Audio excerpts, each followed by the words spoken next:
Hello, hello, hello. What's up tonight, everyone? Welcome, welcome, welcome. Happy Thursday evening to you. If I can get scoops off the screen. There we go. What's up tonight, everyone? Jay Zoller, of course. Good to see you. Stitches, Bolden, Thunderfrost, Nightbot, how you doing? Ederson, Rollsy, Varian Human, Scorch Skid, welcome to the Fishbowl. Thank you for your subscription. Big scoops here for our new subscriber, and Dixie is back again for the 10th month in a row. Thank you so much, Dixie. Welcome to the Fishbowl. Thank you so much for your resub. Big scoops here for our new subscriber, or resubscriber, Zero Vector. What's up this evening? Yes, it is legal. It was in a core set, I believe, or something like that. I think it was in like 10th edition or something. Being sick is no fun. Jay Zoller for the 15th month in a row. Drawing more than one card per turn should be a game loss. Jay Zoller, me and you view music, me and you view magic exactly differently. Polar opposites, polar opposites. Oh man, welcome to the Fishbowl. Thank you for your subscription. Big scoops here for our new subscriber. What's up, Body Rolls? And Matthew Cabins, Codish, a little turtle. Brew the deck, good to see ya. So how is everyone this evening? Are you ready for the holidays? I know we have Christmas coming up Monday, and then a week after that we have New Year's. So holiday season, people are on vacation, school's hopefully out if you're still in college or even high school, so I'm excited. I think this is going to be a fun deck. It should be a pretty interesting deck. Okay, Mr. Panda, welcome to the Fishbowl. Thank you for your subscription.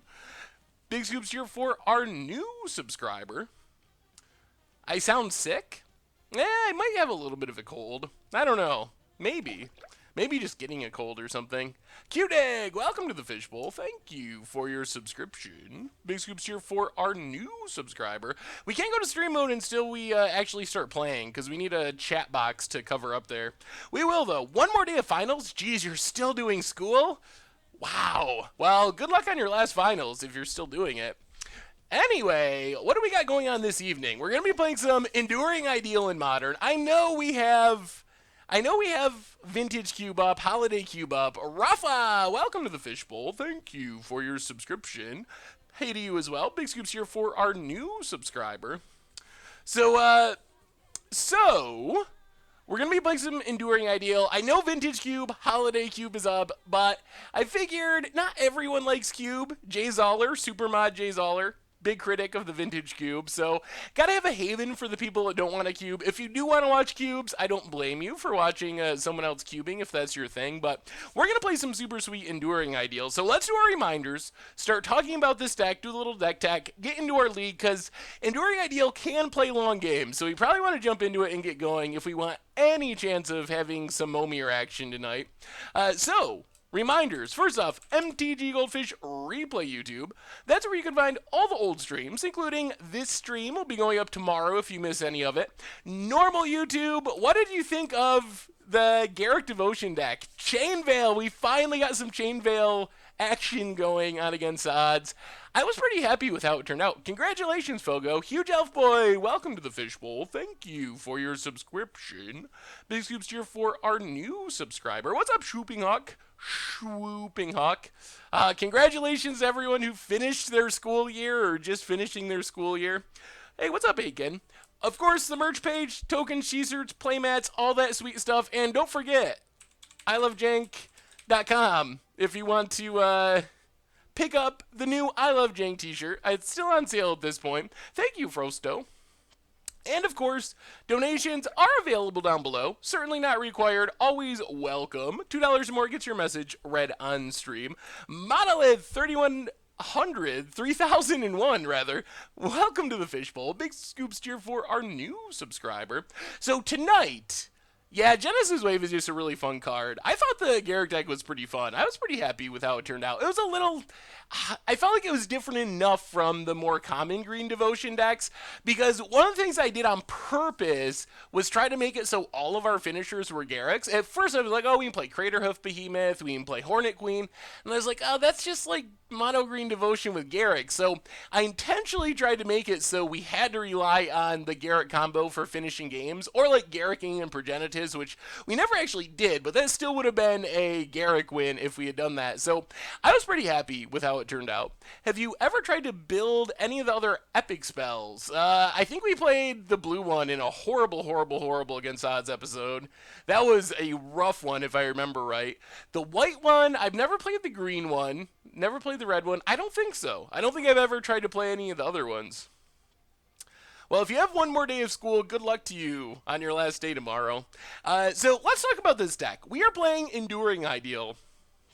And we basically have one goal, and that is to live long enough to cast Enduring Ideal, the namesake card. 7 mana sorcery lets us search our library for an enchantment, put it onto the battlefield. We got tons of sweet enchantments for basically any situation.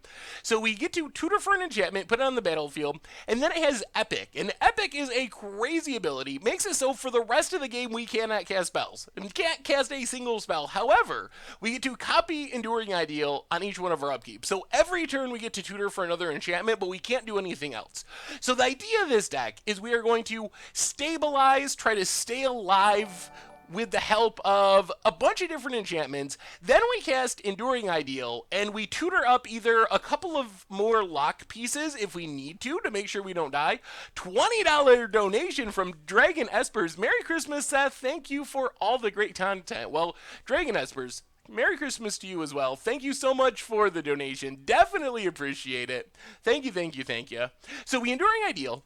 Thank you again. Enduring Ideal. So our finisher is Form of Dragon. 5 damage on each one of our upkeeps. Our life total becomes 5. That doesn't really matter because by the time we're Form of Dragoning, we've got the game pretty well locked up. So we're going to win with that damage eventually. If we don't quite have the game in a position where we can just Enduring Ideal for Form of Dragon, Dovescape locks out all non-creature spells. Overwhelming Splendor locks down all kinds of things. Creatures, makes them 1/1s, locks down Lantern control stuff. We have a bunch of cheaper stuff, but these are our big main tutor targets. Rosie for the 14th month in a row.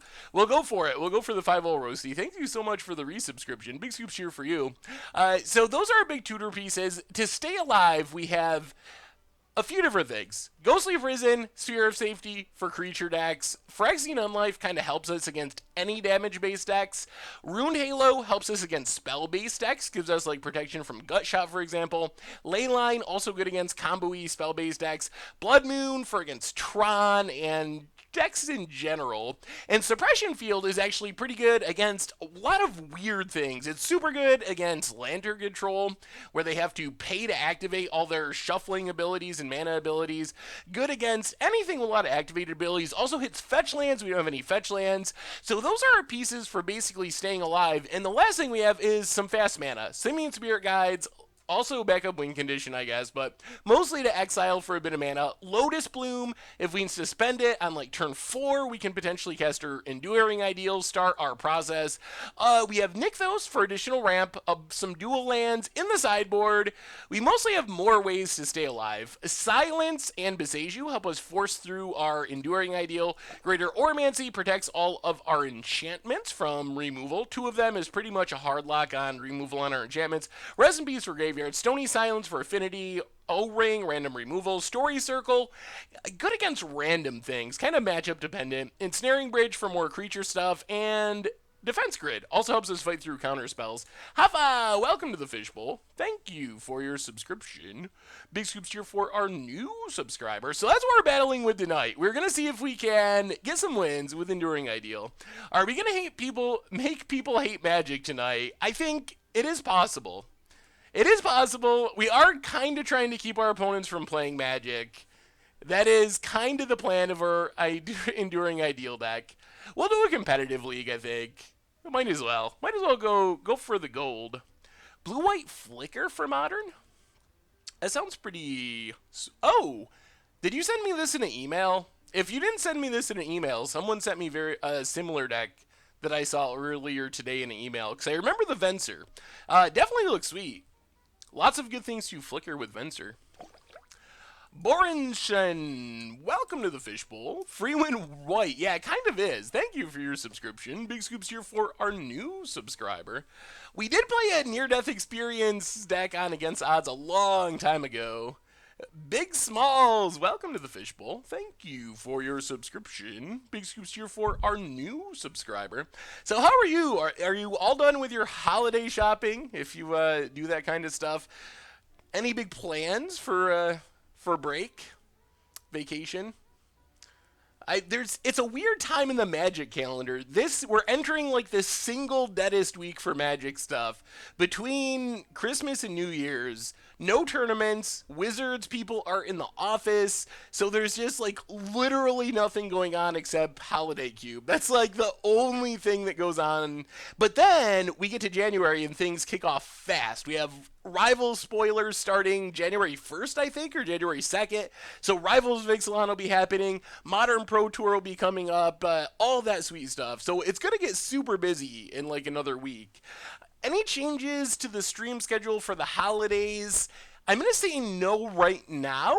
So I'm not planning on changing anything, but there's a chance that something could come up that would change that. I do have lots of random holiday stuff over the next couple weeks, but I don't think it should impact our normal streaming schedule. Store Championships on December 30th. All right, so that's right, because I remember complaining about them doing it on New Year's Eve.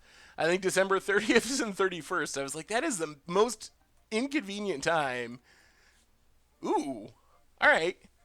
Well, we don't have Enduring Ideal, but we have our ramp. Leyline randomly wins games, and we have stuff for spell matchups and creature matchups. And Suppression Field. So I think this hand is actually pretty good, even though we don't have our finisher. I kind of like this hand. Oh, I forgot the noise! My bad. I remember a game day being on a Valentine's Day. Yeah, Wizards, I don't know if they need to just like print out a calendar that has all the holidays listed, and when they go to schedule a big event, just like check and make sure that there's no holiday written on that day. Next thing we'll know, of like Pro Tour Christmas. I think we had one a Pro Tour on Easter like a year ago, which Easter isn't the same as Christmas, but I don't know. I grew up in a Christian family, so Easter's like kind of a holiday they celebrate, so that was fun.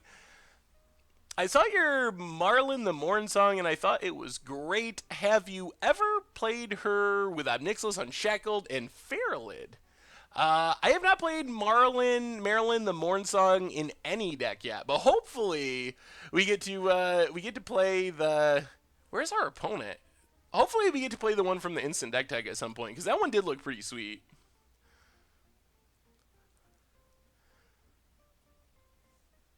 Stupid cat ran outside and tore off some skin from his feet from the cold ground. Ew. That does not sound fun. I am planning at this point on streaming on the 26th. So that's the plan. I'm not planning on canceling it, so we'll see. I'll let you know if something changes, but we should be streaming on Tuesday next week. Where's our opponent? This must be the world's most challenging mulligan decision. Yeah, let me see your Meta Crusher. Posmess. I would love to see it. Do decks submitted for Fishbowl Thursday stay in the race for, or should people periodically resubmit theirs if it didn't make it that week? I do kind of keep track of them. I would say maybe like a month or so. Like if you don't see a deck you submitted show up within a month, then go ahead and resubmit it. But you don't have to submit it every single week, because I do kind of keep them in the running. But after probably a month, they would probably be far enough out of mind and out of my inbox that I wouldn't really consider them. So maybe after a month resubmit. Yeah, we're going to get the... Okay, opponent's back. We get to play Magic. So we'll start with our ley line. And let's just Temple. Do some scrying. I don't think we need Phyrexian Unlife. We'll suspend Lotus Bloom and pass the turn. See what our opponent's playing. Hopefully something that scoops to something in our hand. We basically want a couple more lands and Enduring Ideal. I think that's our nut draw from here. Will we get updates for older decks with newer cards? Don't listen to Jay Zoller. You do not need to. You do not need to submit every 2 hours. Please no. This is gonna be interesting. In theory, Ghostly Prison's pretty good against Affinity. Suppression Field can also be somewhat good. But they really only need to attack... Oh my goodness. Memnite, Memnite. Oh my... Affinity. Why were you even tanking on this hand, opponent? If you just have the absolute Affinity nuts, why? Why tank?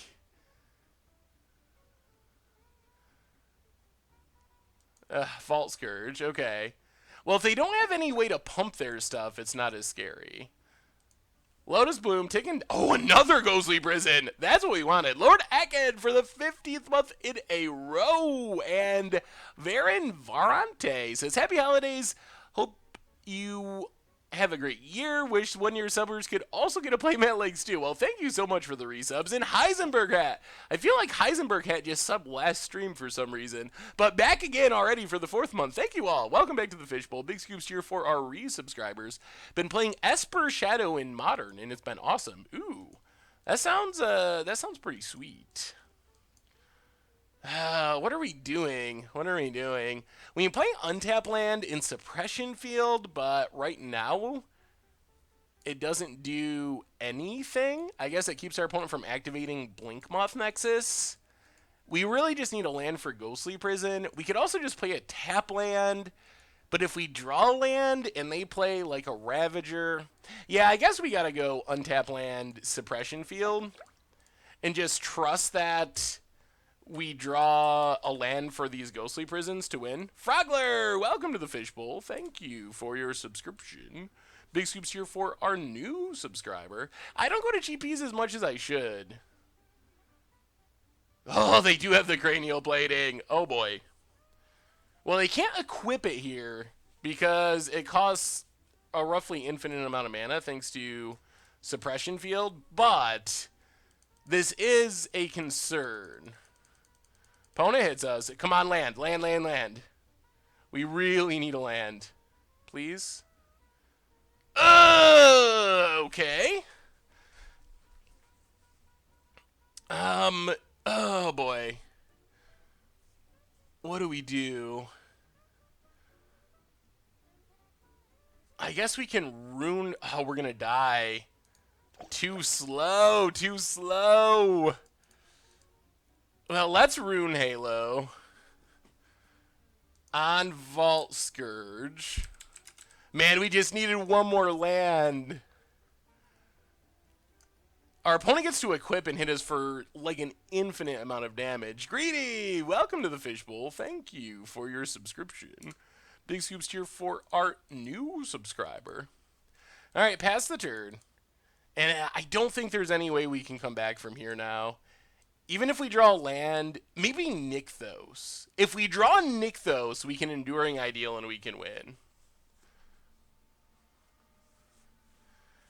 I know asking you to make a video on my deck is a lot. Wondered, how do you get one of the decks you submitted to your site? Let me take a look at your list. Ooh, Red White Sisters. There's the equip. That's a lot of damage. Another Vault Scourge. We're taking 9. And we're dead unless we top deck Nykthos. Nykthos is our only possible out. So we get Lotus Bloom. We cast Lotus Bloom. Mistful Plains is not Nykthos, and that's the game. All right.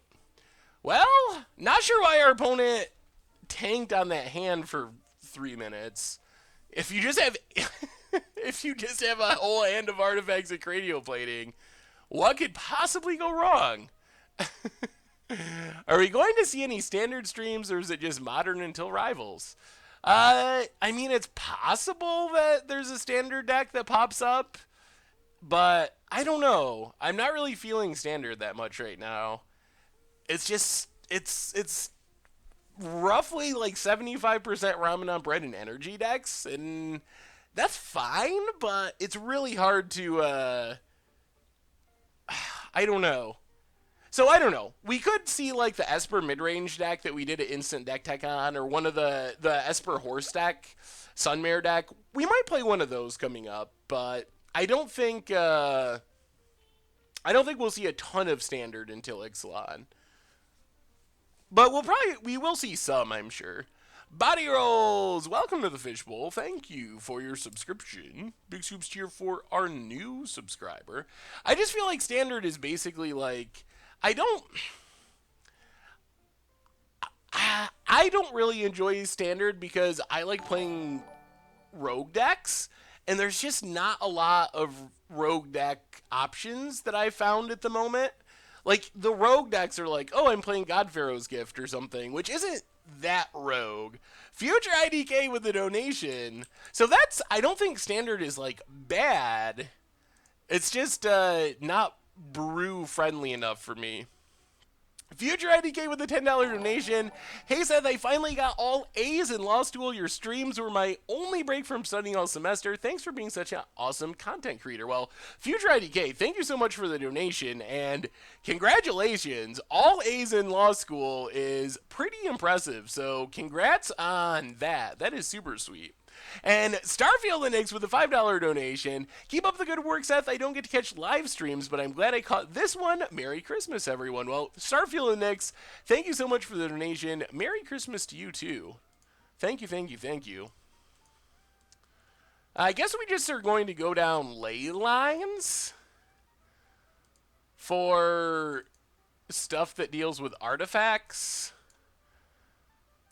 Defense Grid, no. Ensnaring Bridge, maybe is okay, because Leyline doesn't do anything. Blood Moon isn't even that great.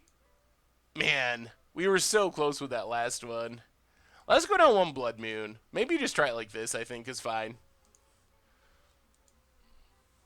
Ensnaring Bridge is weird to me in this deck, because after Enduring Ideal, we can't cast our spells. So it's naturally going to get worse. But I guess after Enduring Ideal, we don't really need it. Well, this should do a pretty good job of locking out our opponent's creatures. Assuming we just get our mana. And we have Nykthos to help us make the mana. So I think Ensnaring Bridge is good before Enduring Ideal, but then it's awkward after. Yeah, this is a 61 card deck for some reason. I didn't build it. The deck is 61 cards from whoever created it. Who apparently, I forgot who said it, but someone in our stream goes to the same LGS as the person who built this deck. Did I take out the Masterpiece Blood Moon? Oops. Yeah, there's 61 cards is pretty hotly debated. I don't know. I don't care as much as some people. I know it's funny hearing the pros debate it because people have really strong opinions on playing 61 or 41. Alright, Darkseal Citadel. And Signal Pest. And Ornithopter. Sure. Well, play the Plains. Get down Suppression Field. Does not do anything yet, but will start to do things. Another land is pretty good. So next year we can Ghostly Prison, and we're working towards Sphere of Safety, which is just, that is pretty much the nuts, if we can get that down. Stony Silence is awesome, too. What do you got, opponent? What do you got? Ghostly Prison will shut down our opponent's go wide plan, though. Fistimacoral, welcome to the Fishbowl. Thank you for your subscription. Big scoops cheer for our new subscriber. I'm not opposed to, Steel Overseer. I think Silence is going to be sweet at some point, but I don't think this is the Silence matchup. Jeez. I'm almost tempted just to play another Suppression Field. But then we're taking 1, 2... I guess if our opponent wants to pass their turn to put counters on stuff, that's probably fine with us. The other option is just to Suppression Field so they can't Steel Overseer. and then we take 1, 2, 3. That might not be the worst. Is it? Do you think it's all right just to play suppression field here?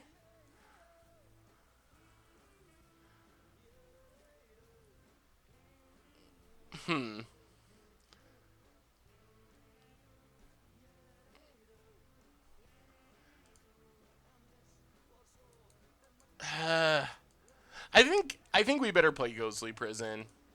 If we play Ghostly Prison, our opponent's going to have a really hard time damaging us.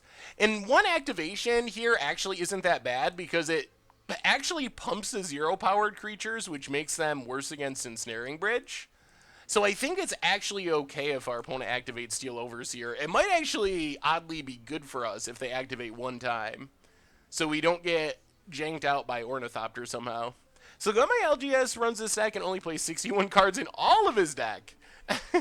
I guess some people just like 61.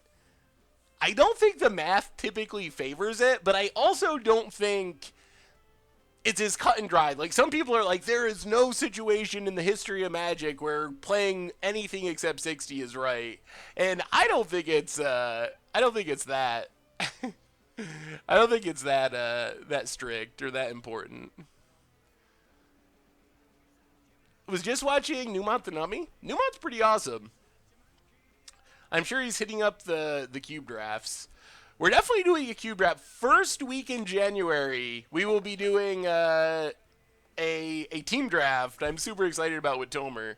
That should be a really fun stream. Sarah C., welcome to the Fishbowl. Thank you for your subscription. Big swoops here for our new subscriber. Hey, hello from the U.S., Alex Hazard. Good to see ya. I didn't build the deck. I'm just playing this one. If I build it, it probably wouldn't be 61. I don't think I've ever built a deck with 61 cards. I can't remember one where I've ever intentionally put 61. It probably has happened, but definitely rough drafts for Vintage Cube coming, because Vintage Cube is super sweet. Jake and Par, welcome to the Fishbowl. Thank you for your subscription. Big soups cheer for our new subscriber. Our opponent is a slow affinity player.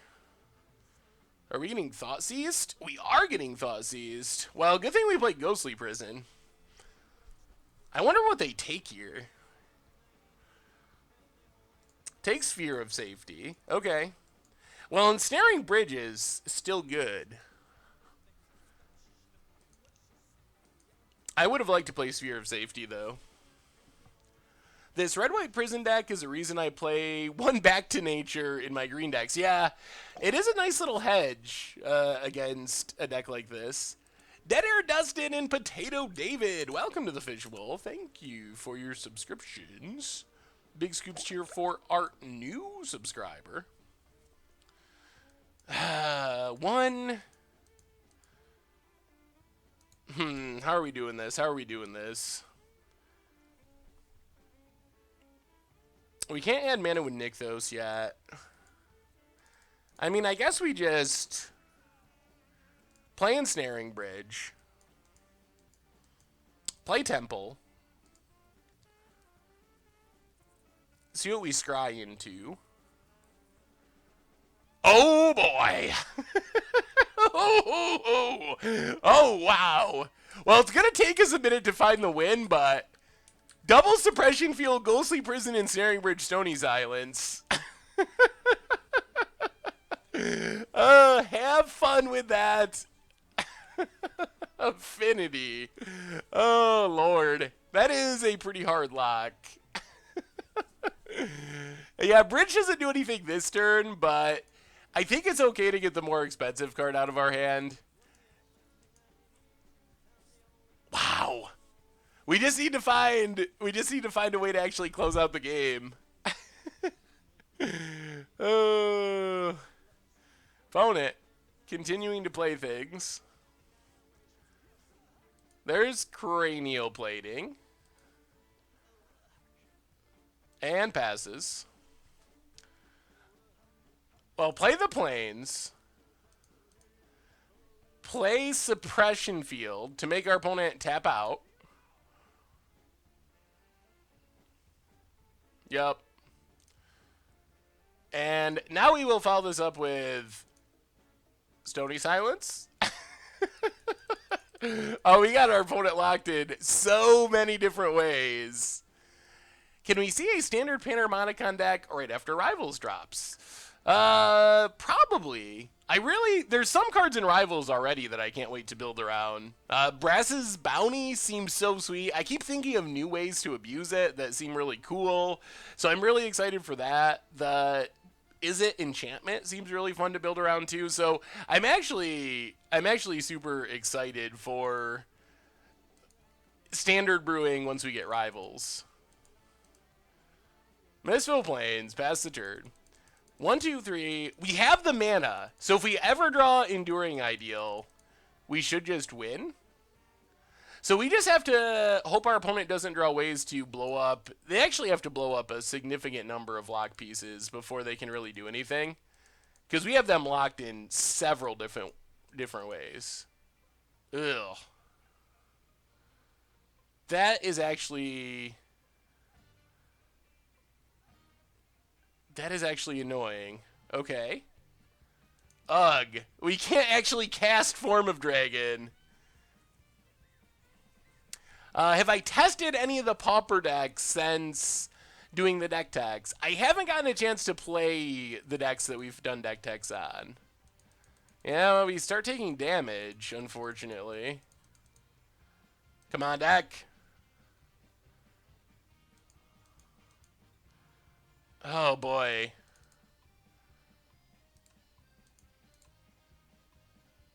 Oh, dear. Alright. Well, we gotta play Nykthos to get it out of our hand. Come on, deck. We have a couple of the filter lands, so if we draw the red-white filter land, then we can just cast Form of Dragon. So it is possible to cast it, but we don't have much red mana. So it's not easy to cast, but we can cast it. Opponent's nugging us for 1. We do have a couple of Blood Moons in the deck. Hey, awesome. Welcome, Kamek. Good to have you. Enduring Ideal? We are burning through our Nykthoses. Oh, they're all piled on top of our deck. Oh, we're going to draw... I know we're going to draw another Form of Dragon and then get beaten down with the hardest of hard locks. The one card in our deck we can't cast. 1, 2, 3, 4, 5, 6. Actually, Overwhelming Splendor would be bad, too. If we draw Overwhelming Splendor, that would also be a card we technically can't cast. Play the Plains. That does not help us cast Form of Dragon. Oh, this is brutal. This is brutal. This is brutal.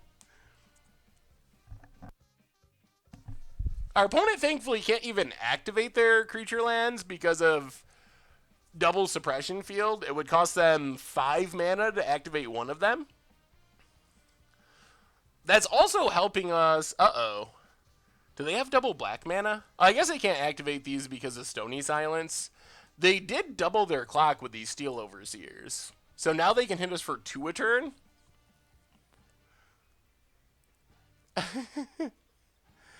I mean...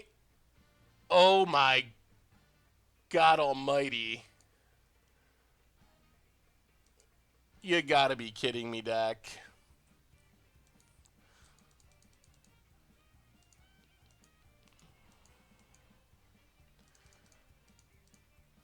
I don't even know if this saves us now. We drew all those Nykthoses. Now we get to cast it, but I'm not sure if this is actually enough to save us, unfortunately.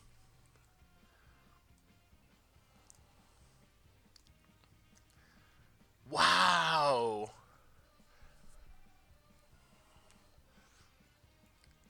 We only have 1 Sphere of Safety, and it's in our graveyard. We can get it next turn. We can get it next turn. So what's our... Alright, what's our option? We finally hit our card. So I think... Ghostly Prison, we die. Phyrexian Unlife should keep us alive. The other option is Ruined Halo doesn't do it. Overwhelming Splendor doesn't do it. Yeah, I guess it's gotta just be Unlife.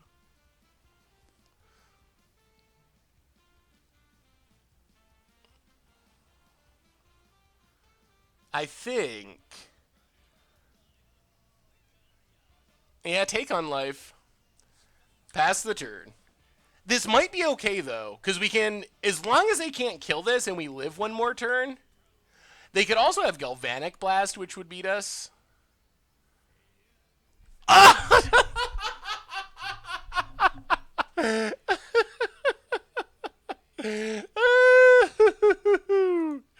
Oh, yep, they got it.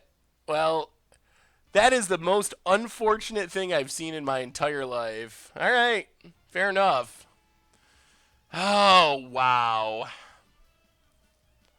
That was, man. And it's even Exaxes. Like, well, you can't beat the magic gods. You can't beat the magic gods. How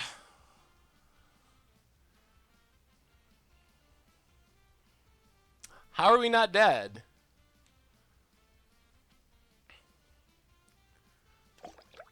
Form of the Dragon, we still just die, though. Galvanic Blast kills us with Form of the Dragon. Goblin Master and Burbag, welcome to the Fishbowl. Thank you for your subscription. Big Scoops here for our new subscriber. I brought Martyr Pock, and as for Tooldex for Modern, first time ever in Modern, I was wondering why use for Field of Ruin and not Ghost Quarter. Field of Ruin's nice because it gets you land, so it doesn't actually cost you a land. So in a slower, more controlling deck, there is definitely a big upside to that.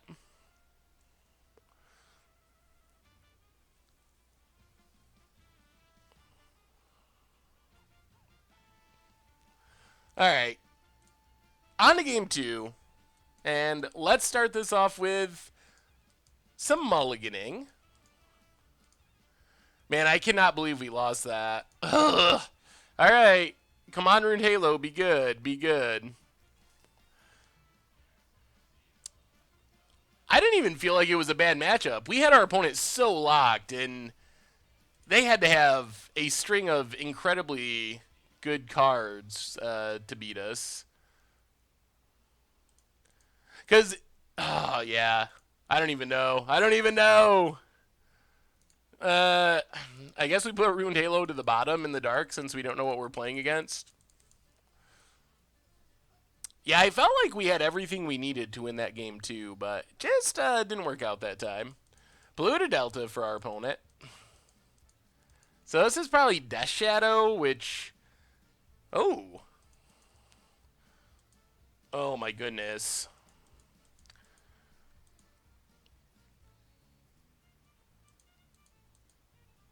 Well, I don't know if we can beat this or not. Good thing we got 61 cards. That's one more card our opponent has to mill. It's a competitive league. Why are we playing against Mill? The funny thing is, if we kept that one lander, we would have won. Mill is drawing dead to Leyline in game 1. So if we had kept the one land unkeepable hand, we just auto win. Our opponent would have scooped on turn 1. Godless Shrine. Opponent gotta mill themselves. Mills 3 lands. That's a good mill. There's Mesmeric Orb. Now there's actually a concern that we could mill our our finishers. Okay. Overwhelming Splendor. We would have rather had the Plains or the Lotus Bloom, I think.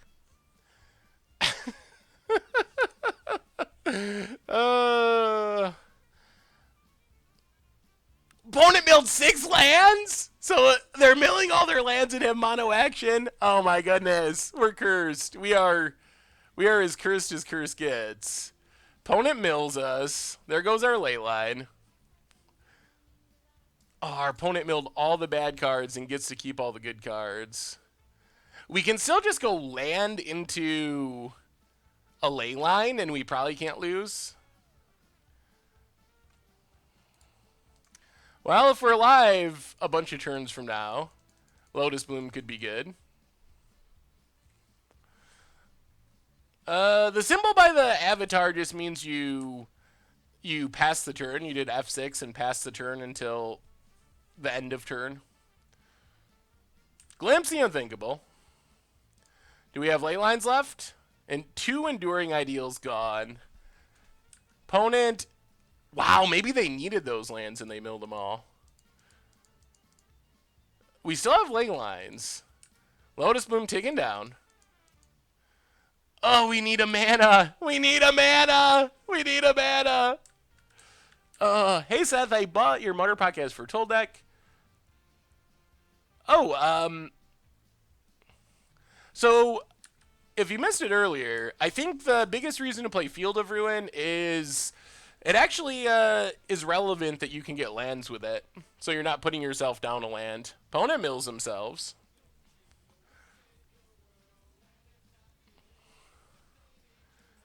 There's still hope-ish. Although our form of dragon is one of our form of dragons has been milled.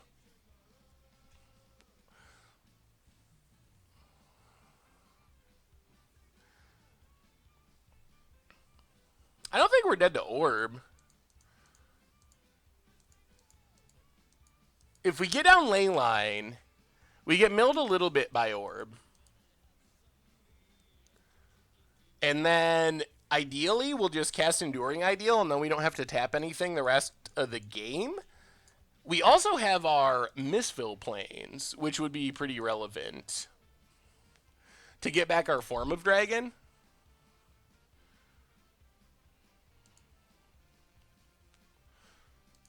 Mind Funeral, how brutal. Oh, it's brutal. It is brutal, all right. 12 milled. Okay. You got us. Down to 17. Surgically surgically extracts and oh my. This is absurd.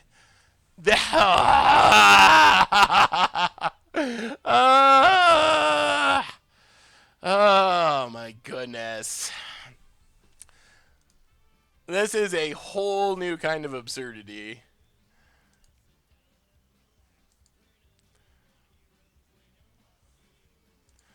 Unlife doesn't do anything. We will pass the turn. And now we're probably dead no matter what. Oh, this is so frustrating. Wow! Well, it's been a while since we've just had a curse stream where everything goes against us and there's nothing you can do about it, but we might be shaping up to have a cursed stream tonight. Opponent mills us.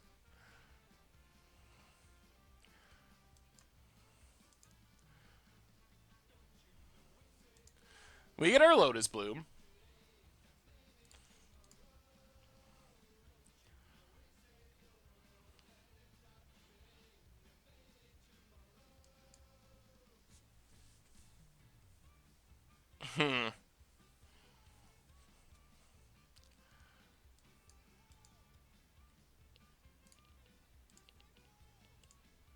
I don't know. I don't think we can win from here. Play Leyline.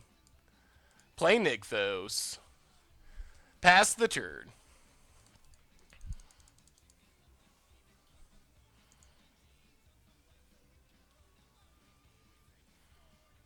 Opponent mills themselves.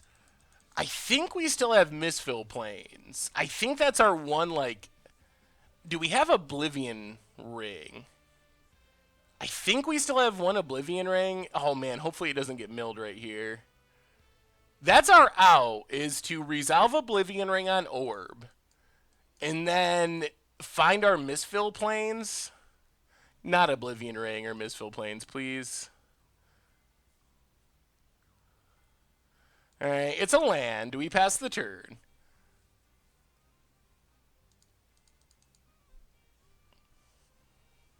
Is Misfill in the graveyard? Am I missing it? Oh, yeah, you're right. Yeah, I don't think we can win then, honestly. There's our Oblivion Ring.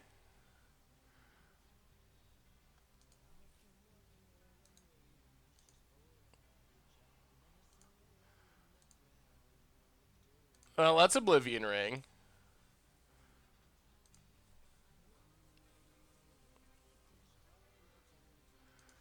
Get rid of Mesmeric Orb.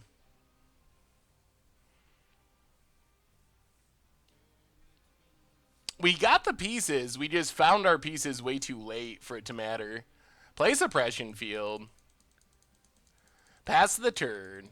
I don't think there's any way we can not die here.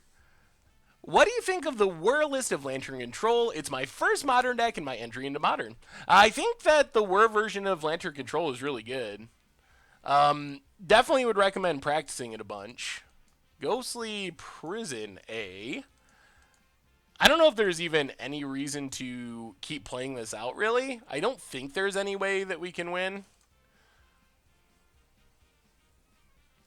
Unlife. Unlife. Pass the turn.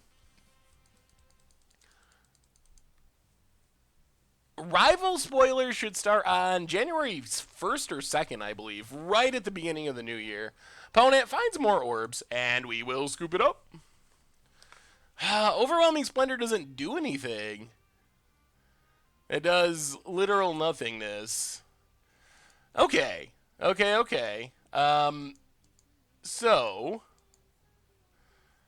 I guess we can bring in Beseju. We can bring in Oblivion Ring. We can bring in... Man, we don't even have anything. Oh, man. I mean, I guess we bring in Greater Oromancies to protect our stuff. Maybe Defense Grid? Let me take a look, Esther Dorian. I don't think Silence does anything here. Blue-Green Explorer. I mean, it looks like a fun Explore deck. I think for what you're trying to do, I think it looks pretty good. Not sure about Search for Iskanta, just because you don't really have 5, 6, 7. Well, maybe there's enough spells. Not really excited about Search for Iskanta in this list, but otherwise, for a budget Explore list with Panharmonicon, it looks fun. We have so many cards that don't do anything. So Suppression Field's got to go. The Ghostly Prison doesn't do anything. Sphere of Safety doesn't do anything. Maybe we got to bring in Rest in Peace, even though it shuts down our own stuff. Man, this might just be a really unwinnable matchup. I don't think we can play 75 because of our mana situation.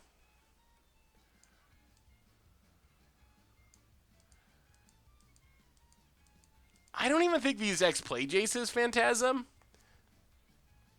The judge promos are super sweet looking. I guess we can bring in 2 silences. I don't think they... Okay, we'll play 3 silences. I don't think they really do much. Our opponent might sideboard encounters, I guess. Man, we have a lot of stuff that doesn't do anything. Wow. Wow. Curse stream. We were due for a curse stream. Oh, lordy. Lordy. We don't even have enough cards to take out is the problem. Yeah, we'll play first. You know what? We're actually going to keep this. We are snap keeping double ley line. There you go. 2 ley lines, do your worst. The rest, we have a lot of cards that would be nice to take out, but we just don't have cards to bring in. Like, Overwhelming Splendor doesn't do anything, but if we're taking out...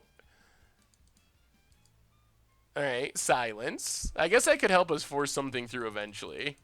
Double A line is where we want to be. 5 lands double A line is like our best possible starting hand in this matchup. Opponent cracks their flooded strat. I mean, at least they need 2. Alright, there's the orb. Well, now we can just try to not tap anything forever. Play the plains, pass the turn. Maybe we make our opponent mill themselves out to their Mesmeric Orb? Hey, welcome, S.R. Steel. Good to have you.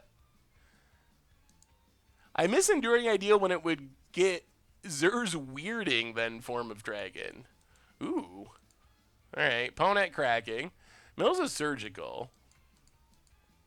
Gets a Swamp.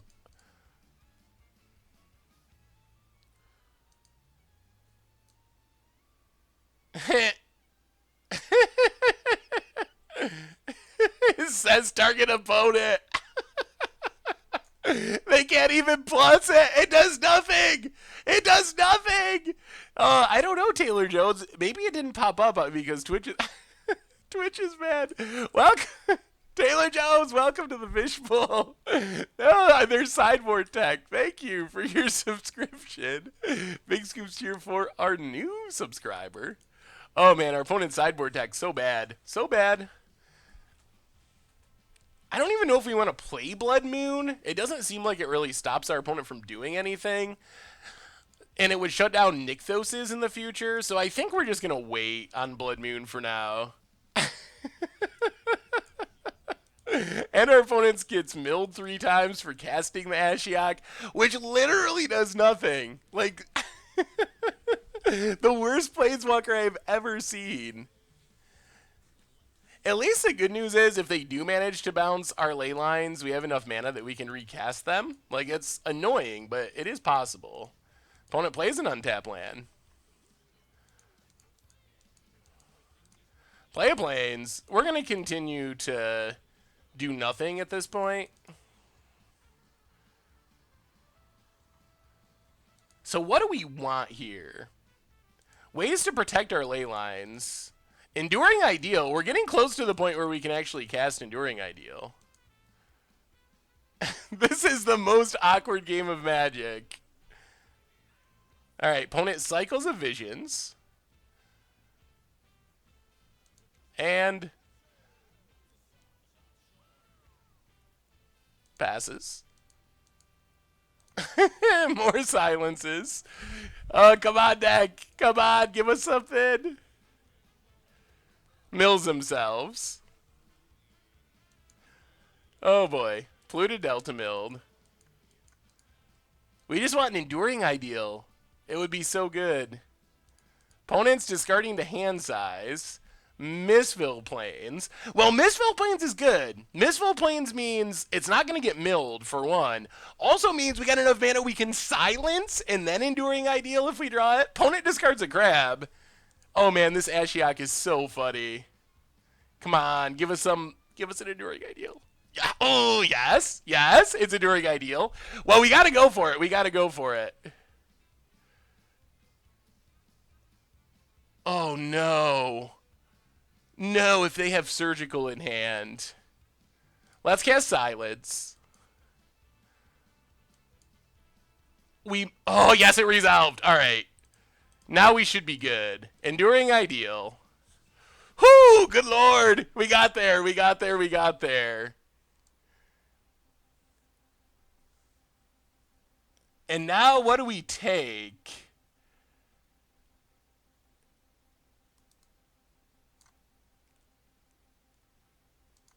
I think step 1 is actually Greater Oromancy. To give protection to our ley lines.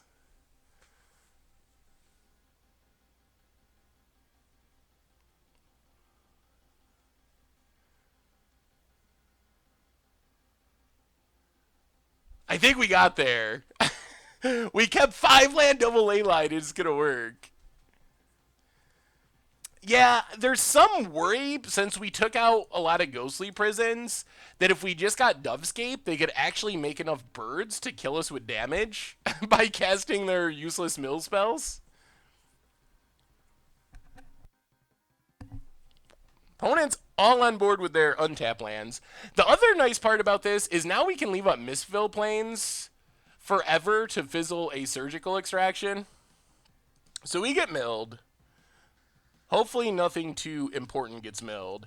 Now Mesmeric Orb doesn't do anything because we don't have to tap mana anymore. Other than maybe misfill planes. Alright, we get milled. We tutor up.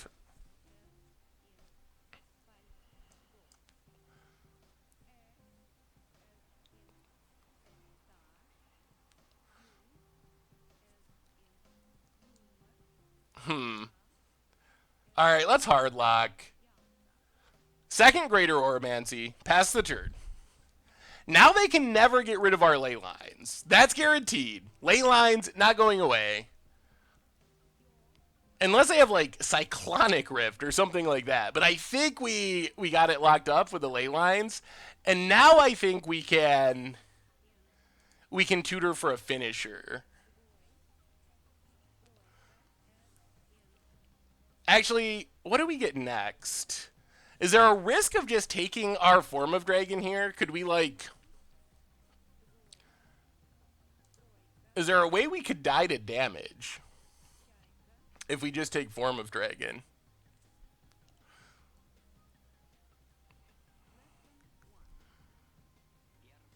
Yeah, they shouldn't have Destroy All Enchantments, though, I don't think. It seems unlikely.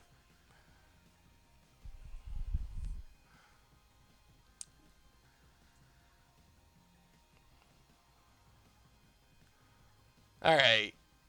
Well, we'll just take Form of Dragon. Pass the turn.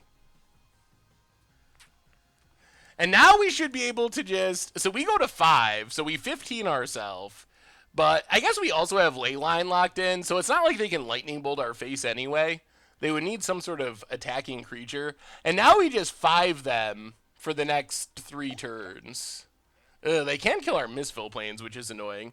Masu Piku for the 6th month in a row. Welcome back to the Fishbowl. Thank you for your subscription. Big scoops cheer for our new subscriber. If you get Dovescape, they can't kill you that turn due to summoning sickness. Is more likely the fact that there isn't enough doves. Then you unlife, so you can't be killed. All right, we'll get Dovescape next.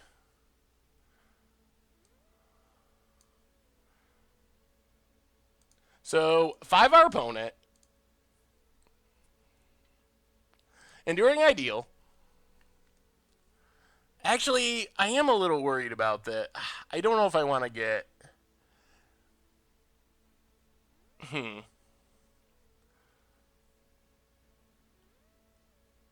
Let's get Rest in Peace. 5 our opponent. I am still a little worried about Dovescaping. If they just cast, like, instants. No, Ashiok can stay alive. Pass the turn. I think we're good.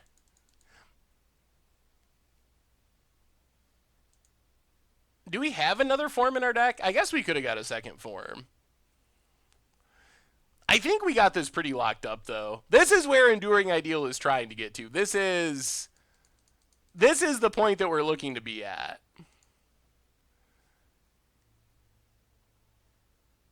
Five our opponent. Now we'll just get an unlife to make triply sure nothing can possibly go wrong.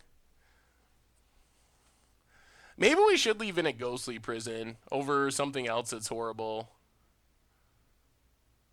Yeah, we'll just take unlife. No redirect. Pass the turn. I guess we can play this temple. Ugh. It actually does mill us one, doesn't it? Yeah, alright. Lotus Boom on top. Yeah, we got him. We got him. We finally got there. Yeah, probably should have just got the second Form of Dragon last turn. I think that is right. Yeah, I almost added a single Solemnity to the deck. But I decided just to run the straight-up version from the deck. But I did consider running one Solemnity. And our opponent scoops it up. All right, Leyline. Leyline is the solution. I think we are going to... Let's go down unlifes. 2 unlifes. Go up... Maybe Suppression Field since we saw Ashiok? and Sphere of Safety. So we can actually get a Dovescape if we want to and not die to our opponent's jank. We can probably go down a Blood Moon too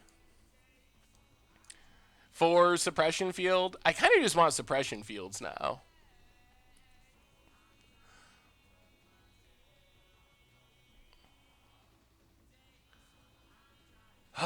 So we're trying to cast Enduring Ideal, which lets us tutor an enchantment each turn, but we can't cast any spells anymore. And then use that to get Form of Dragon. You basically saw what our deck was trying to do last time. I don't really mind being at 62 because we sideboarded in a land. So going up a card is probably fine. We might even be able to go up one more. 24 lands, 63 cards. Yeah, Splendor's not very good. How's that sound? 63 card special? What's up, Salt Priest? Yeah, well, we got lucky that we had our ley lines. Is any of this other stuff good? Blood Moon, Unlife, O-Ring, Tutors. Silence isn't really that good. Maybe a Blood Moon is better. There's probably some draws where Blood Moon is good. Probably not. I guess we can just run it like this. Seems like the deck should be running the card that makes your enchantments into dudes as a one-of. It's an interesting possibility. There's actually like upside and downside to doing that because it turns on all your enchantments to getting killed by removal, which is not ideal. All right, ley line, ley line, ley line, double ley line. We don't have we don't have lands, but we got ley lines. Boom, boom. We're doing it. Polluted Delta. Come on, lands. Come on, lands. O-Ring. Well, okay.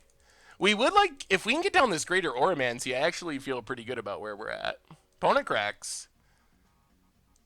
We are getting very lucky with these ley lines.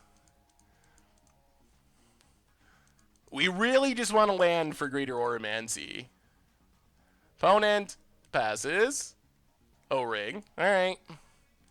If they can bounce, if they can Echoing Truth, we're probably in bad shape. No Echoing Truth yet. That's why you got to get this Oromancy down. Oh, we're actually 0-1. I forgot to update the record last time. Hang on. We are, yeah, we lost our round one in horrific fashion. There we go.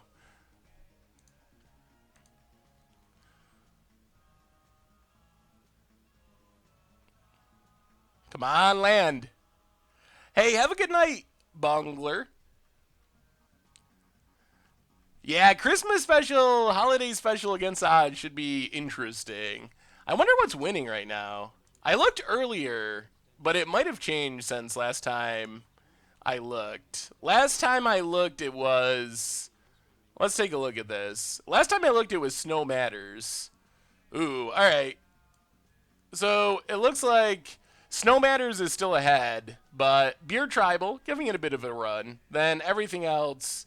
I figured Elves and Gifts Ungiven, they were popular suggestions on Twitter. I almost didn't put them on because Gifts is like a pretty tier card and Elves is kind of a tier deck, although Red would make it a little different. So I appreciate the Against Odds audience taking care of that problem. Land, please.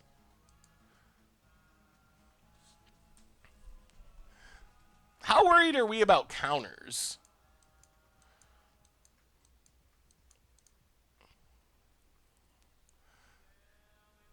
Is there a possibility that we just get wrecked by a counter? You can find the poll in the Against the Odds article. I will put a link in the chat. Down at the bottom of the poll, you can vote. Looking Sharp, welcome to the Fishbowl. Thank you for your subscription. Big Scoops cheer for our new subscriber.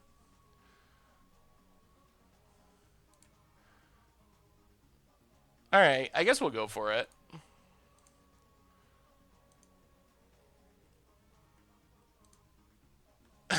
Spirit Guide Oromancy? Ooh, okay. We have an extra layer of protection. Now if they want to get out from under the ley lines, they have to first deal with Greater Oromancy. Man, we might be doing it in the most awkward way possible. Sometimes you just gotta go for it. And we went for it, and it worked.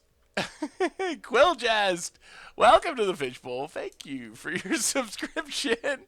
Big scoops cheer for our new subscriber. Opponent has echoing. Ah, they scoop it up. They scoop it up. We got them. Ley lines. Oh, we got there. Oh, that. I think they milled their echoing truth. Or maybe they realized they were just like in such bad shape. Wow. Our opponent brought in ley line? Why would you bring in ley? I guess Form of Dragon? Oh, thank goodness. Thank goodness. The dream, the 4-1 dream is alive. Oh, wow. That whole match for me was just made by that Ashiok. The Ashiok that our opponent cast and had to mill themselves to cast, and then just sat there for a few seconds and realized, like, oh my god, I can't even activate this. They literally couldn't activate it. That made my night. That made my night. That was so good. All right, before round 3, we're doing a competitive league. Before round 3, we got to take a quick 30-second break. We'll be right back with round number 3. Tons of more fun. So 30 seconds. See you in just a minute. Or a second, I guess that would be. 30 seconds, see you in a minute. Oh, my God. All right, be right back.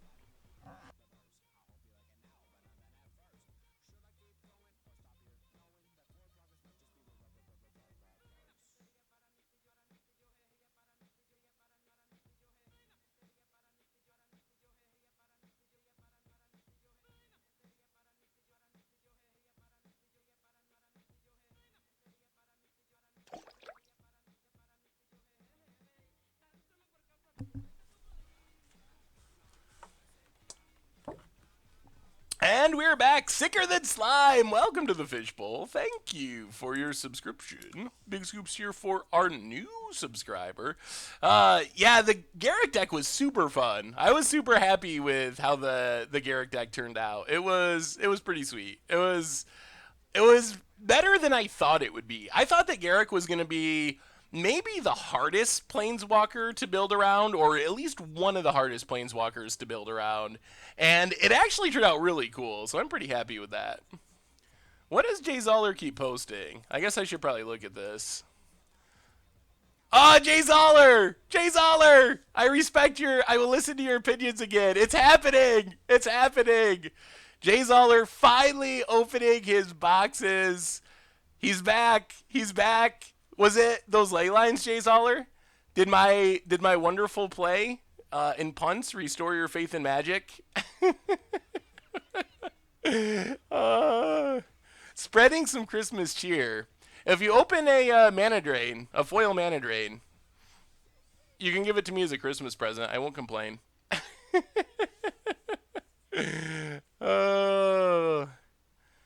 The Garrick deck was really similar to Mono Green Cloudstone Curio deck that you use. That's sweet. Oh, man. So, I got good news, actually. So, Matcha Brew this week. We had 2 deck techs last week that were... I haven't done Elspeth or Sorin yet, although we played some Elspeth in the last Against the Odds deck, but it wasn't really Elspeth Tribal, so we'll definitely do another Planeswalker poll. I want to try to do all the Planeswalker Tribal decks eventually. I think that my rule is there has to be at least 3 different non-Planeswalker deck versions to actually be able to consider it Planeswalker Tribal. So if it's a Planeswalker with only 2 or 1 versions, like Tybalt, for example, then Planeswalker Tribal isn't a possibility. Or like Ashiok. Although Ashiok is sweet, but I don't think you can do Ashiok Tribal. Joshua Panda, welcome to the Fishbowl. Thank you for your subscription. Big scoops here for our new subscriber. So I went to record Matcha Brew and started playing the Legacy Curses deck. And Paula Desta, welcome to the Fishbowl. Thank you for your subscription. Big scoops here for our new subscriber. So I started doing Legacy Curses, and then I also did Shaman, So I think we're actually going to have too much brews next week. We're going to have Shaman on Sunday, the normal much brew slot. And then I was a little worried. I feel like the Legacy deck, looking back on it and editing it, I know I'm going to get yelled at a little bit by people who are actually better at Legacy than I am. I don't feel like I played particularly poorly or made any like super major punts, but those little Legacy things like fetching the wrong land and ending up getting punished by Wasteland, some things like that happened a few times. So I'm going to post it anyway, and it still hopefully will be sweet. I guess we try this. We got suppression fields. Come on, Lantern Control.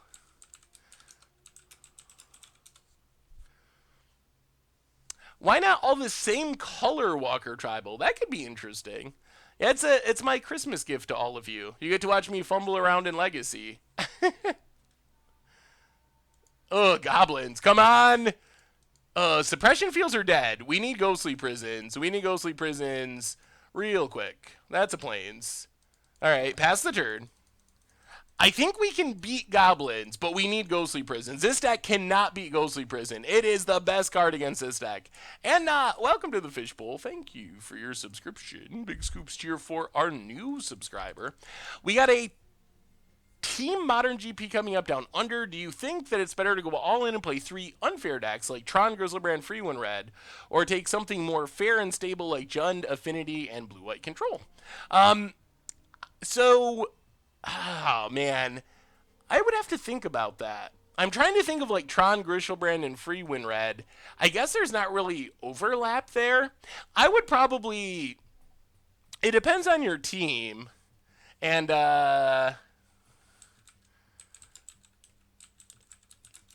it depends on your team and what people enjoy playing.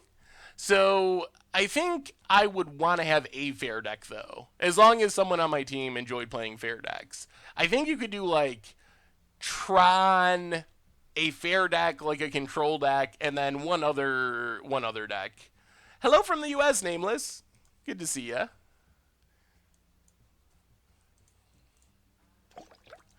Well, Leyline isn't super helpful. Suppression Field. We do not have our ghostly prisons. Pass the turn. Holy cow, dude! Welcome to the fishbowl. Thank you for your subscription. Big scoops cheer for our new subscriber. Let me pull it up, Sicker Than Slime. Ooh, that's the second Explore deck that someone has put up during the stream. I think that looks pretty cool. Yeah, bolts are phased, down to 15. Opponent is down to 2 cards, is good news. We do have Unlife to maybe buy us a little extra time. Pile Driver. We need this. We need this Ghostly Prison super quick. Super, super quick. Alright, we take a bunch. Down to a little. Yeah, the Explore deck, I think that looks pretty sweet. It's kind of like a different take on a Winding Constrictor deck, but it seems like it could work. There's a Ghostly Prison. All right, that is a very good first step. So, play Plains, play Ghostly Prison. Now our opponent's clock has really gotten lower. So now we have Ghostly Prison. We have Leyline of Sanctity to shut down burn spells to the face. We're looking for... Oh, another Pile Driver. Okay. So opponent's not attacking this turn. We might be getting there. We need... Oh, we might be getting there. More Ghostly Prisons. The big Ghostly Prison. Enduring Ideal. Any of those things would be excellent. Leyline. Well, play Rugged Prairie. Play Leyline. So we're getting to the point where Nykthos is adding mana. We're close. We're getting close. We're getting close. Why is a Johnny Vengeant no longer good? I think that a Johnny Vengeant has just been outclassed by Nahiri. I think that that's been the biggest problem for a Johnny, is people are just like, if I'm going to play a 4-mana Boros Planeswalker, Nahiri with a single Emrakul is just a much more reliable win condition than a Johnny. So I think that's the biggest thing. Hey, safe travels, Sicker Than Slime. Safe travels to everyone this holiday season. I know it's a big travel time. Opponent gets in for 1. Come on, deck. Give us a good draw. Give us a good draw. All right. Suspend Lotus Bloom.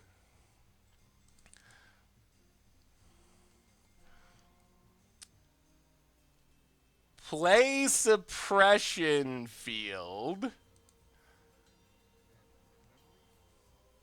Play Nykthos. Play another Leyline. What's the worst thing? Oh, we do need a draw. We do need a draw. This is a competitive league. We have played some crazy matchups, though. So they draw a land. They attack with both pile drivers. We take 6. And then we unlife. We basically have something like two turns to draw Enduring Ideal. Mostly Enduring Ideal. That's our biggest draw. Pass the turn. We're safe to wait and play Unlife next turn. Getting down Leyline here uses our mana and gives us more mana for Nykthos. So 1, 2, 3, 4, 5, 6, 7. Next turn we could play Unlife and Enduring Ideal. All right, opponent did not draw land, so that buys us a little more time. I've seen green-black, in fact, actually, seeing play lately. If you want to email me a deck, saffronolive@mtggoldfish.com. Come on, Enduring Ideal. More ley lines. So many ley lines. Well, play Leyline.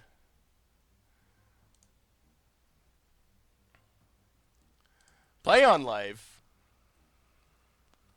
Pass the turn. We have... well, the question is, do we draw something? Do we draw our Enduring Ideal before our opponent kills us? It is going to be close. Another Ghostly Prison is helpful. The fact that our opponent is not drawing their 4th land is super helpful. It's meaning this clock is actually pretty slow rather than pretty quick. So we have a reasonable amount of good draws. We also have a lot of bad draws that don't do anything.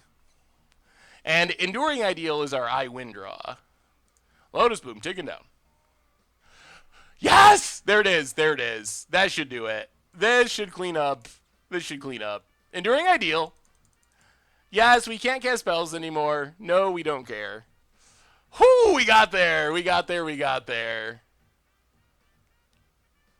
I assume this is scoop time for our opponent. All right, not yet. Not yet.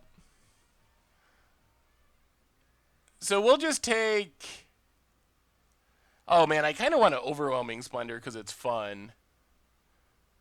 Yeah, let's do it.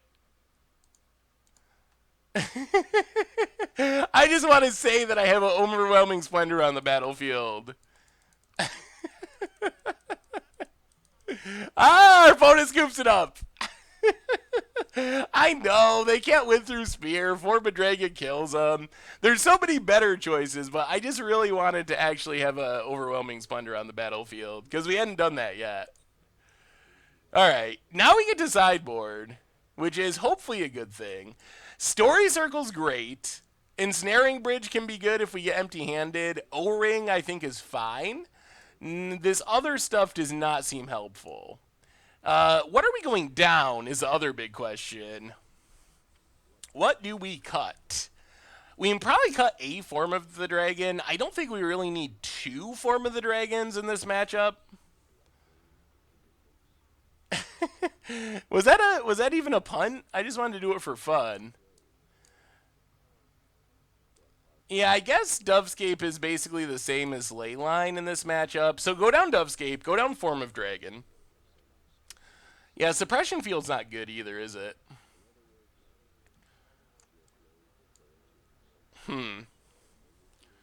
Blood Moon, man, we got a lot of things that are not good. Ugh. We don't... we might have to bring back in Form of Dragon and Dovescape. Because we only have so many slots. Greater Oromancy, I don't think does anything. It's a red deck. They can't kill enchantments. We don't have the -1/-1 curse. It would be great in this matchup, though. Rest in Peace doesn't do anything. Blood Moon Stony Silence doesn't do anything. Defense Grid doesn't do anything. Suppression Field doesn't do anything. Silence doesn't really do anything. I mean, Suppression Field, I think, does literal nothing. At least Suppression Field is adding white mana for our Nykthos. I guess that's a justification. All right, let's try it. Let's try it like that. I think that's as good as it gets. We just need. I think the tiebreaker is Suppression Field adds Devotion.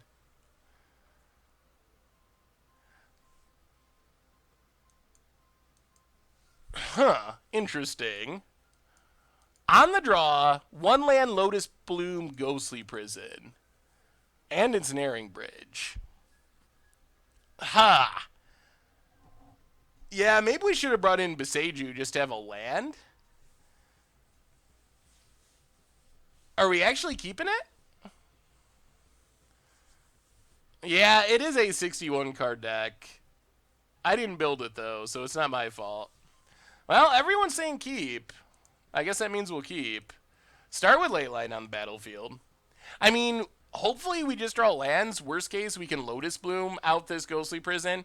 If we draw land in our first 2 turns for Ruined Halo, things are good. I mean, I'm kind of famous for keeping one-landers, so there's probably not a reason to break the trend. Legion Loyalist. Okay. I considered sneaking one Solemnity into the list. I really did. I didn't end up doing it, but you could play one Solemnity. Bona passes. Ugh. That is kind of the opposite of a land. Enduring Ideal. Pass the turn. Yeah, Infamous might be a better term for that. Ugh, that's a pile driver. Come on, land. Land for Ruined Halo on pile driver. That would help. That would help. You can do it, deck. You can do it. You can do it. You can do it. Suppression Field. Okay. Getting a little sketchier. Well, in my defense, everyone said keep. Or, like, most people said keep. So keep that in mind when you're yelling at me for keeping. Alright. No. Bushwhacker, Bushwhacker? Yup. Oh boy. Oh boy. That's a lot of damage. I don't think Panharmonicon would fit in this no creature deck.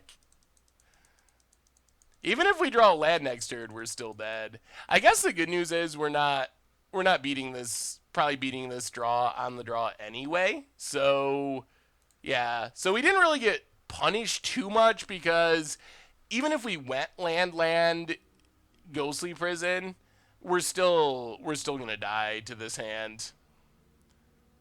So, yeah. We are not running any Ras. We have 0 Ras in this deck. Beseju is such a painful land. It is so painful. I kind of want to not bring it in just because of that. Like, it does technically add mana and give us an extra land. Foil's not good, by the way. Overall box not exciting, though 2 Horizon Canopies and Grove are good. Ooh. I mean, those alone seem like they make it a semi-win at least. I think.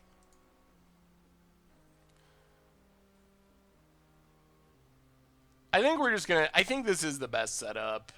We're not going to bring in... I don't think we can silence. I know people love silence. I'm going to have to play like a silence Scepter deck. Because everyone loves silence way more than I realize. So we're going to have to do that just because everyone loves it. Okay, this hand's fine. A tiny bit slower than we like, but Idyllic Tutor means we find what we need. We got a Leyline to not die to burn spells. We got a Ram spell, so if we draw Enduring Ideal, we're good. So I think this is actually pretty good. Oh, Alexa's around. Don't worry. Alexa's always around. Let's Temple. Ghostly Prison? Ooh. Huh. Huh. Is Story Circle good enough? Interesting. Naya Scepter with Panza? That could work. I know we need to get a Saffron Olive card in Unset. It's so mana intensive. I think I'm going to put it to the bottom. We can tutor something up. Yeah, I'm going to...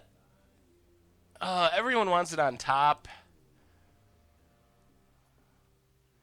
The thing is, we're going to play Ruined Halo next turn. Then we're probably going to Idyllic Tutor. So it's going to be like 4 turns before we start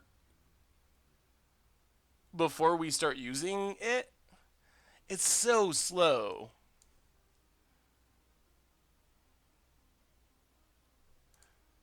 I'm going to put it to the bottom. We'll probably draw it anyway, because that's how scrying works. All right, let's pass. Oh, let's suspend our Lotus Bloom and pass. I think we want to dig for Ghostly Prisons and Enduring Ideals with this hand. Ooh, Goblin Guide. All right. Well, maybe we get a free land too from putting it to the bottom. Leyline of Sanctity. Ugh. That's not ideal. Okay. Down to 18.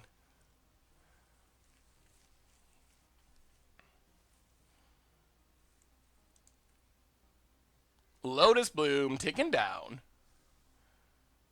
Well, I guess we just...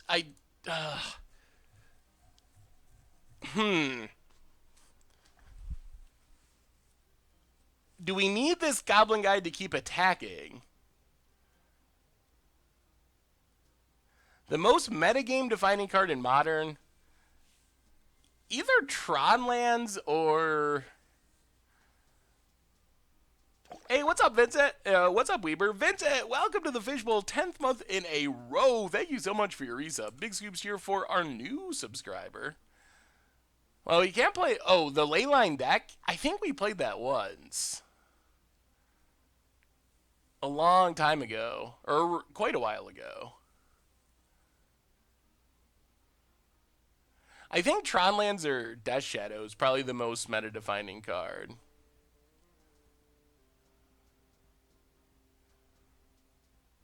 The problem is, if we don't play Ruined Halo this turn, next turn we probably have to Idyllic Tutor.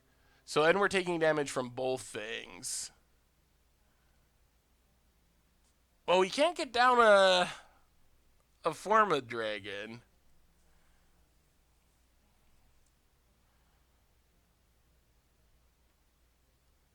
I think we're going to play it. Ruined Halo. We're just going to name Goblin Guide.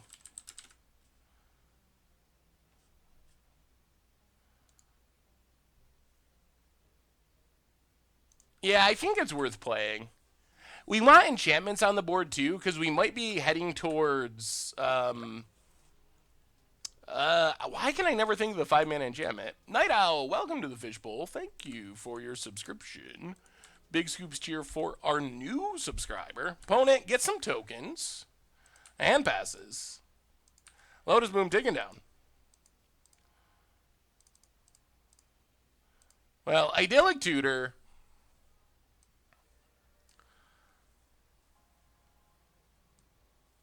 I think we just take Ghostly Prison.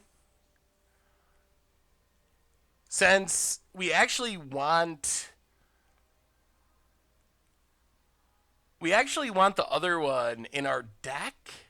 Sphere of Safety in our deck in case we draw a land. So I think we just take Prison. We can cast that without spending our Lotus Bloom. And if we draw an untapped land next turn, then we just Enduring Ideal for the other one. Opponent lets it go. So let's see how big of a hit we take this exact turn. Hopefully not too big. Ugh, it's going to be big. Well, 6. I guess 6 isn't the end of the world. It's annoying, but it's not deadly. Especially since we have Leyline and red decks can't really deal very well with enchantments, or at all. So I think we're okay. I think.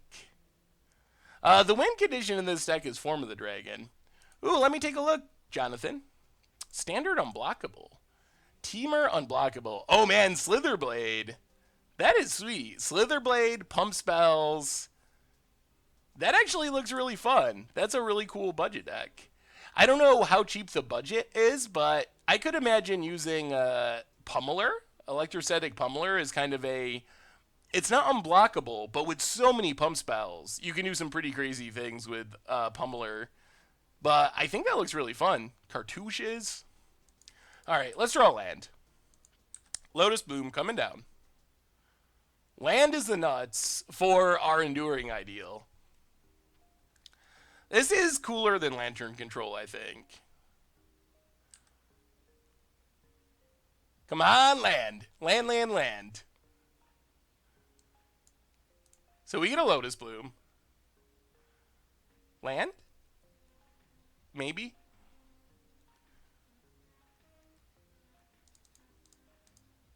Well, Ghostly Prison. Another Ghostly Prison. If we're not going to draw land, it's not bad. We're not going to cash in our Lotus Bloom. I think we'll save that for Enduring Ideal. We can take a hit from one creature here. There's a Pile Driver. Yup. Come on, land. We could still use land. Nykthos is the best. Form of Dragon. Well, Ghostly Prison number 2. We will draw land eventually. It is going to happen. And our post scoops it up. They cannot beat the second Ghostly Prison. And we're up to 2-1 in our league with Enduring Ideal. It's working. We have, I believe we have an Oblivion Ring in the main deck. I believe. Let me pull it up. That would be our Leyline answer. Yeah, we have one Oblivion Ring, which is an answer to that. The other thing we can do is, if we can't beat a Leyline, we can naturally draw our Dovescape and play and counter our big enchantments to make a bunch of birds. Not an easy way to win, but it is a way we can win. But we're up to 2-0 with Enduring Ideal. So not horrible. Not horrible. I'm still a little sad about the first round against Affinity. We have played some spicy matchups in our competitive league. We played and lost to Affinity in a comedy of errors in round 1. We played Mill in round 2. We played Goblins, which should say, Goblins has actually been putting up results lately. That's been like one of the best budget decks for a long time, but it's actually kind of putting up results like winning leagues and stuff now, which it hadn't been doing consistently before. So I think that's actually pretty notable if you're a budget player.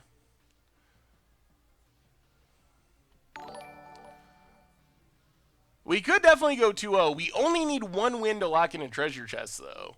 We could also go 0-2. That is definitely another realistic possibility. King Doc with a $5 donation. Hey, Seth, here is an original deck idea for your Holiday Against Odds Night Tribal for the 8 Nights of Hanukkah. Ooh, that's a good justification. Oh, man, so I did a... Goblins is actually pretty cheap. Let me pull up the list. So I did a Christmas instant deck tech, and I loosely was able to justify it as for being Christmas themed. But oh man, my justification was great. I'm very proud of my justification. So Goblins putting up some results recently. Not like a ton, but some. So Goblins is $181, but it doesn't really have to be that expensive.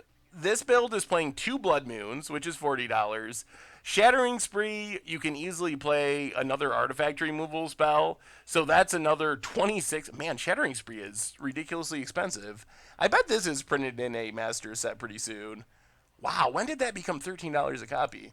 And then Goblin Guide you can use as a budget substitute. So you can build a pretty competitive like $60 version. Although Goblin Guide is legitimately pretty good. So I would try to splurge on that. But even getting rid of Blood Moons and Shattering Sprees, you're down close to $100 for a deck that could seriously win like a GP or something. It's not tier 1, but as far as $100 modern decks go, if you were like, pick a $100 modern deck with the best odds of winning a GP or a SCG Open, I would pick the Goblin deck for sure. I think it is the most competitive. Cocoa Spirits. Sweet. Pimp Council of Orzhov. Welcome to the Fishbowl. Thank you for your subscription. Big scoops here for our new subscriber. I gotta figure out how to buy cards from Europe and sell them in America. That seems like a good deal. This hand.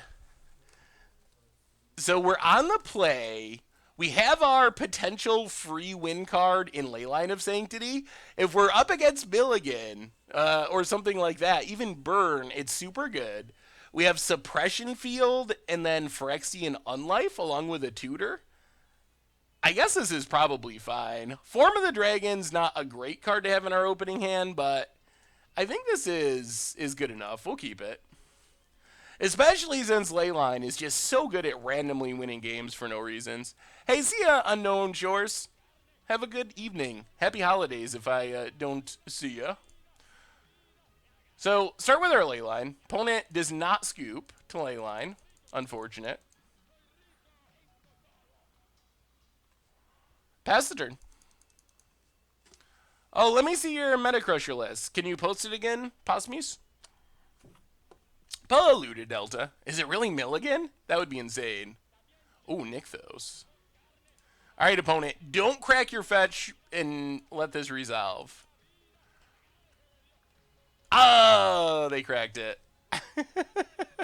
In Europe, the prices are way cheaper, and you can actually build Fetchless Storm for like $100 if you get City of Brass instead of Steam Vents. Wow. I did not realize there was such a huge difference between prices in the US and in Europe. Alright, pass the turn. Suppression Field is actually pretty good because they have a lot of fetches, and this really slows them down from cracking their fetches, which is really funny. Like, if they just have all fetch lands in hand, they can't even crack their fetches till they have another real land, which is a pretty big pinch on our opponent's mana. The downside is Stubborn Denial is super obnoxious. Let me see this Meta Breaker deck. Meta Breaker. Ramproach. Ooh. So ramping, so kind of a Bant or green-white approach deck. Wait. Approach and dinosaurs. That looks super sweet. Yes! Scalding Guard! Got him. We got him. Oh, Suppression Field. Yeah, you're not cracking that. You're not. Come on, second Suppression Field. Ghostly Prison. Oh, play Nykthos. Play Ghostly Prison. Pass the turn.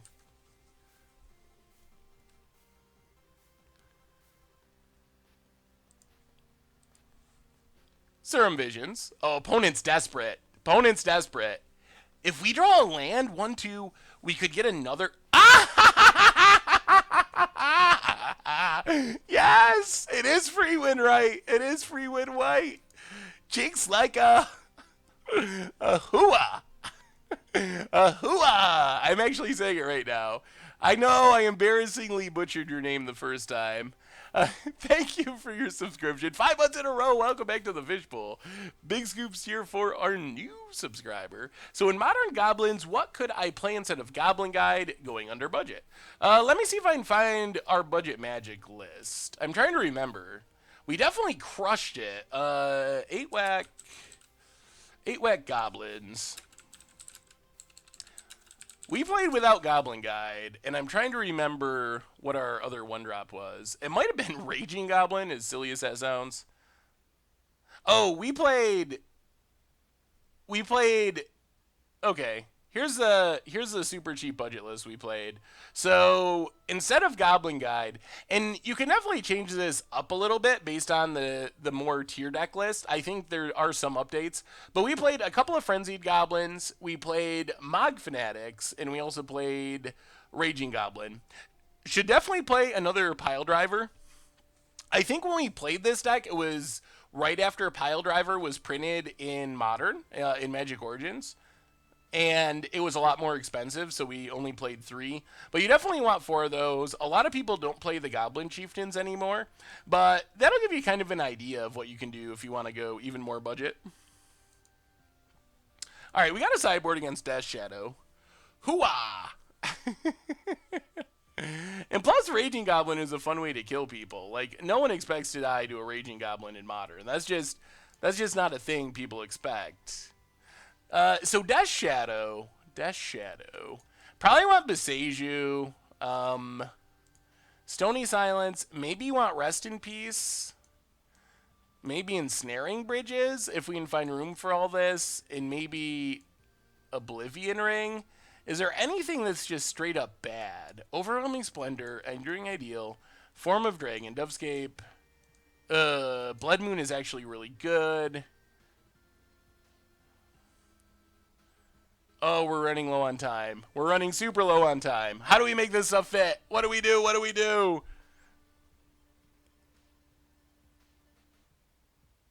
Go down one planes. Go down. Oh no. I guess we won't do that. Maybe we don't bring in Rest in Peace. Go down one of these and we'll go one. All right. We should have sideboarded quicker. Unlife is fine, right? Prison is a little more hit or miss. Next time, if we don't win, we'll sideboard a little earlier. Well, we're not going to keep the 0 lander. Huh.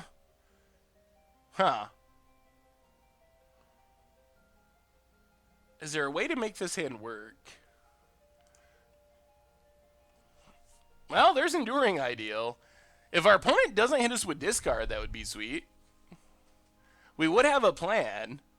I mean, I guess this is fine. I'm a little worried about just getting torn up by discard, but maybe our opponent sideboarded out some of their discard. Yeah, let me see your deck, Chimichangas. They might have sideboarded out after seeing main deck Leyline. It's pretty risky to keep it all in against a main deck Leyline deck. Blue junk deck list. Yeah, send me your list, Night Viper.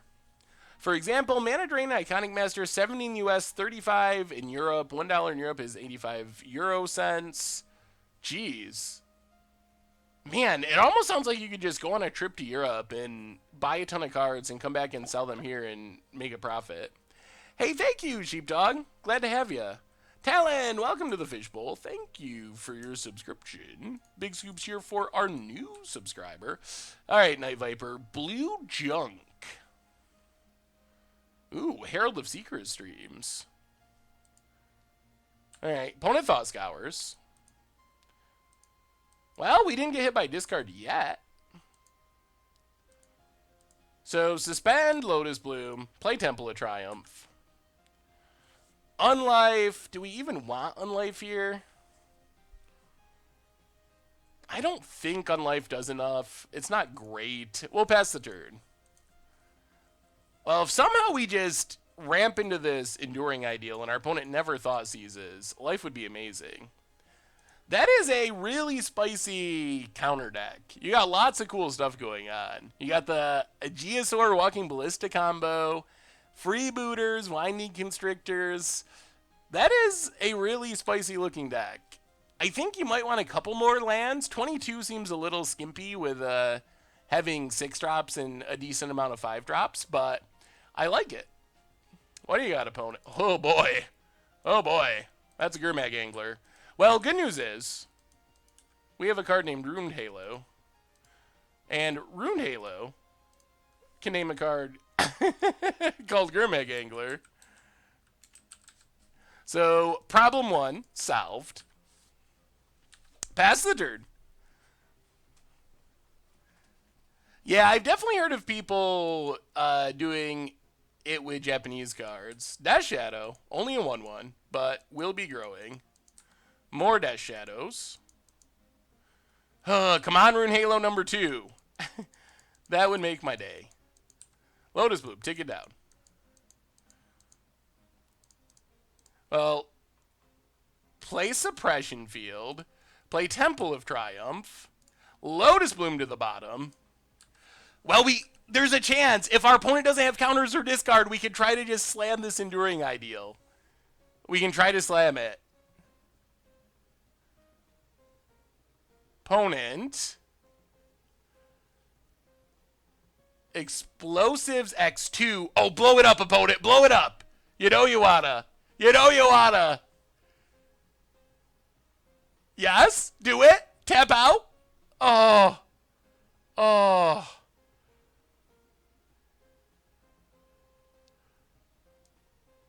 Oh. They tapped out. They tapped out. They tapped out. We did it. Yeah, you hit us. You hit us. Oh, our opponent's going to be so sad. We get a Lotus Bloom. Play the land. Sack Lotus Bloom. Oh my god, it happened. I can't believe they tapped out. Enduring Ideal. Number 1, overwhelming. The power, it's overwhelming. They're all 1/1s. Engineered Explosives can't be activated. We'll pass the turn. The world's saddest Dash Shadows. And they scoop it up to 3-1 with Enduring Ideal. Dash Shadow. Dash Shadow. We overwhelmed them. They've been overwhelmed. Oh, Lord. Maybe this deck actually works. Our only loss was at round 1 to Affinity, and we kind of just crushed a Shadow. I did not hear about Nummy's accidental concession. It sounds like something I would do, though. That's actually pretty funny. Whew! We got him. Up to 3-1. Wow! Who would have thought? Not only are we going to go 3-1, but I think we're going to get to play a game of Momi. Unless this is like an hour-long last match, we're going to go 3-1. We're going to feed the kids. We're going to open a treasure chest. And we get to play a game of Momi for the holidays. That's a good way to kick off the holiday break. Oh, man. Whew. All right. All right. Yeah, we just banned a Shadow with Overwhelming Splendor. So our deck, we're playing Enduring Ideal. The deck is basically looking to stay alive with enchantments like Ghostly Prison, Ruined Halo, Suppression Field, Leyline of Sanctity, until we resolve Enduring Ideal, which lets us tutor an enchantment every turn, has Epic, so we can't cast spells. After we get Enduring Ideal, if we need to, we can get like Overwhelming Splendor to stay alive, Dubscape to stay alive against combo decks, spell-based decks, and eventually the end game is getting Form of the Dragon. And Form of the Dragon just lets us turn into a dragon, I guess, and shoot our opponent 5 damage a turn until they're dead. So that's basically what we're doing. It's kind of like an enchantment prison style deck with Enduring Ideal as the big finisher. Also 61 cards for no apparent reason. If you would like to submit a deck to me, you can send it to saffronolive@mtggoldfish.com. Oh, wow. I think we're going to keep this.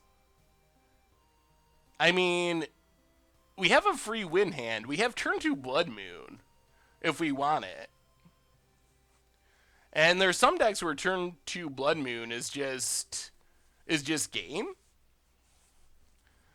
So I think we're going to try it. Unfortunately, we have a lot of really expensive stuff in hand, but we'll see. We'll see what our opponent's up to. Spire Bluff Canal. Oh, we're getting stormed? Huh. I don't know how this goes. Well, let's play Sacred Foundry tapped. Pass the turn. Turn 2 Blood Moon is probably not game against Storm. Yeah, it would be sweet against Tron. Serum Visions. Well, our opponent doesn't seem to have a super good hand. Bottom, bottom, Steam Vents. Oh. Alright, well. Ooh, Dove's Cape is the payoff if we can get to it. Well, I guess we're just going for it. This does, at least for now, cut our opponent off blue mana. It also shuts down our Nykthos, which is not great, but...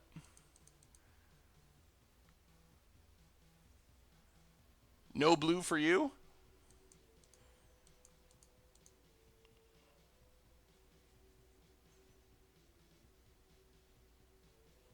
Ooh, alright, Blood Moon down, Blood Moon down.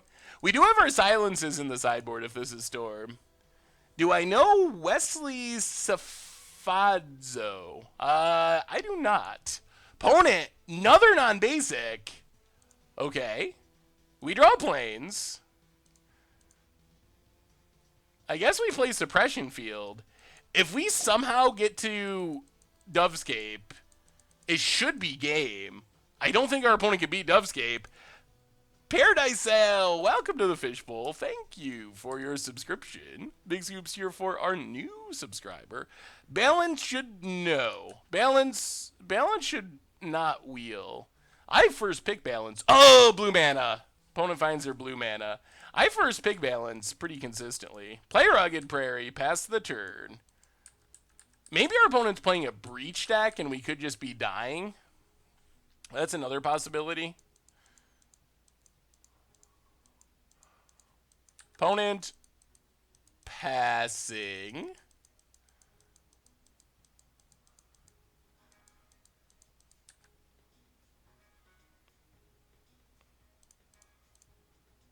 We'll play Ghostly Prison. Oh, they are playing a Breach deck. Alright, pass the turn. If they just Emrakul here, we're in trouble. Oh, it's Storm. Okay. It is Storm. Man, we're going to die the turn before we would be able to play... the turn before we could play a Dovescape. Well, this didn't go well. Yup. Passing Flames, casting everything, doing their thing. Pretty sure we're just dead. I do not know how to subscribe with the Twitch app. Uh-oh. 4-1 Dream might be dying. Yep, there's gifts. Alright. Gifts means it is concession time. I don't think there's... Yeah, there's no way they can fizzle now. Once they have gifts, they can't fizzle. Alright. The Master Sword, welcome to the Fishbowl. Thank you for your subscription. Big soups here for our new subscriber. So we got some stuff. We can go down our Ghostly Prison effects for the most part. Phyrexian Unlife is actually kind of weirdly reasonable against them. So go down those. Go up a Seiju perhaps. Silence seems like it could be good. Dinosaron, welcome to the Fishbowl. Thank you for your subscription. Big scoops here for our new subscriber. I mean, it makes our opponent go to 30, right?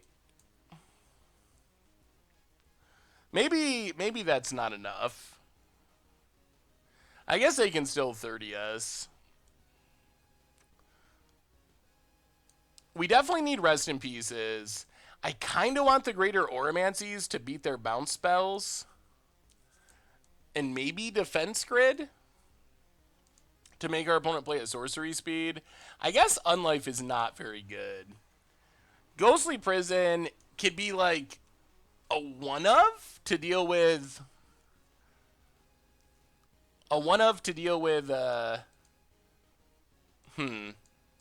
Goblins, perhaps? From Empty the Warrens? Maybe we just keep the land and play it like this. Overwhelming Splendor, Blood Moon. Silence is in. Stony Silence, no. We don't actually have any straight up Storm Hate. Hopefully we don't lose to 2-2 beats. That would be sad.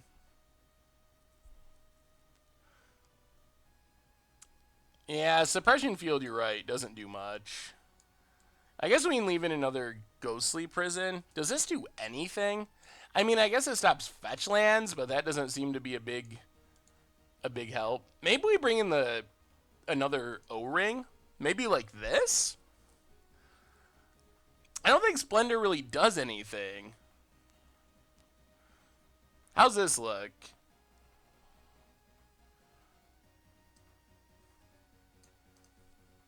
This is probably fine, right?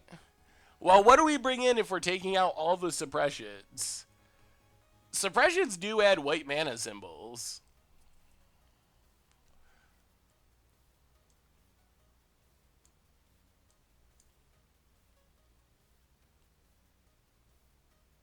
All right, let's try it like that.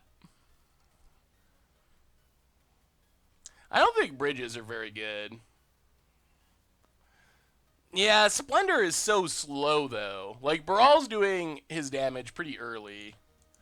Well, we're not keeping 6 lands Ruined Halo.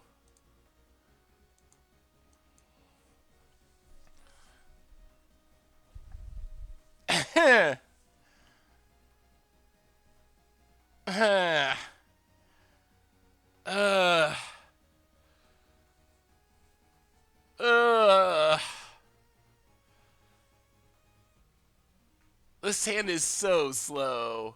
You'd really keep this? Alright. Alright. Well, there's Rest in Peace. That helps. So, play Plains, pass the turn. The fact that we have a Rest in Peace on top makes things a lot easier. Steam Vent's tapped.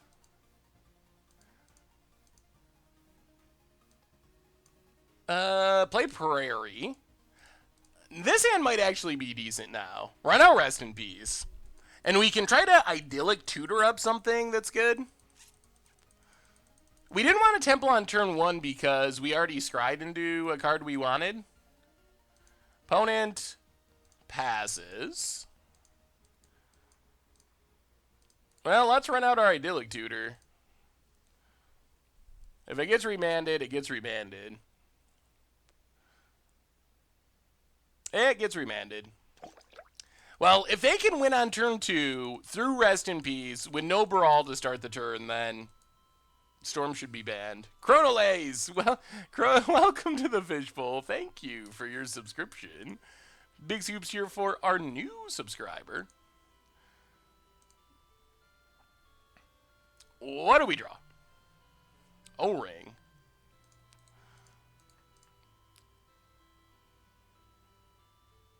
How risky is this? I'm actually scared. Ugh. Oh boy. What do we do? Let me see, Bob.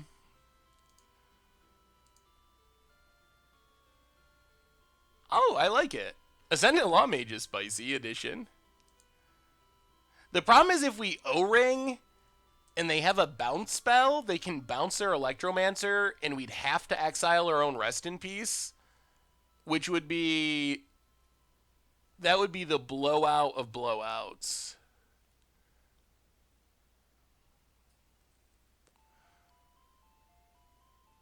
The other option is just to Idyllic Tutor. Idyllic Tutor, play an untap land to leave up Silence.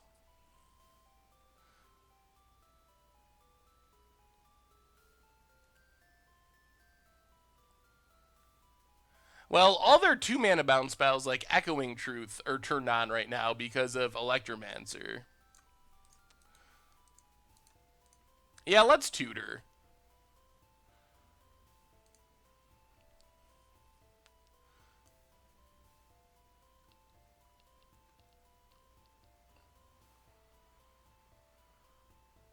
See if our opponent remands. Favorite cereal? Ugh, that's a good question. Now what are we taking is another good question. I mean, I guess it's just Leyline.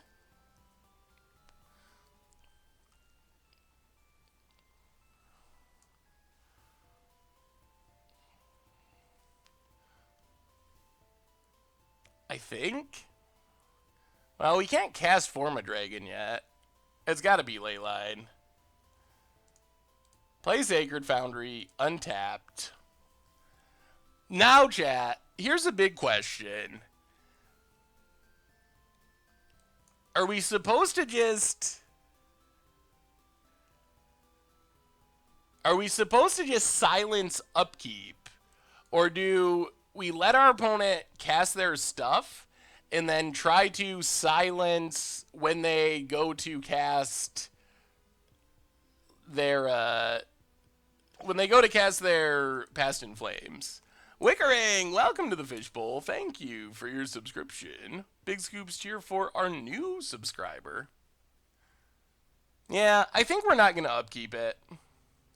We'll wait. We're going to be greedy. I mean, what's the point of trying to silence if you're not going to silence for the blowout?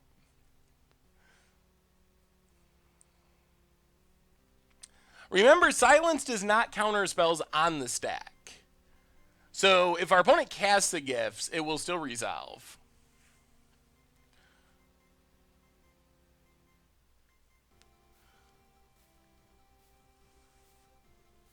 Brawl.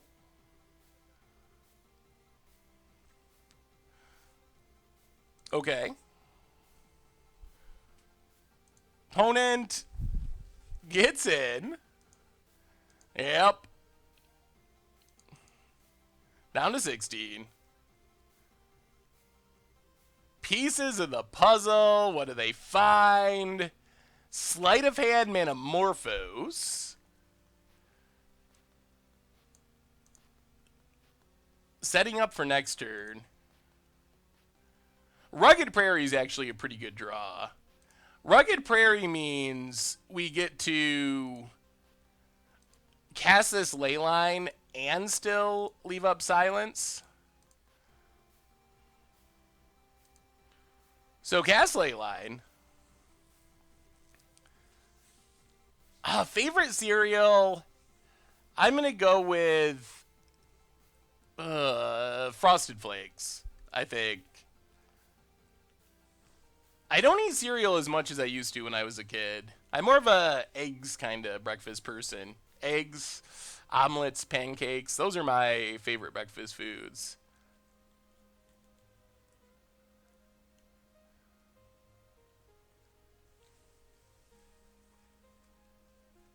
Man, this is issue with Goldfish. The Dexy builds are awesome, could easy 5-0 and become part of the meta, but due to this beginner-like mistakes or choosing the absolutely worst play, they stay casual. What was this in reference to? Was this in reference to a specific play?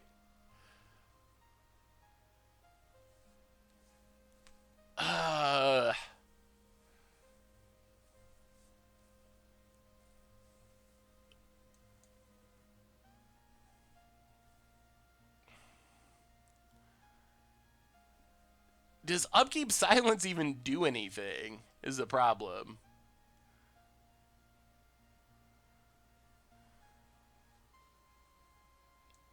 Alright, we'll pass.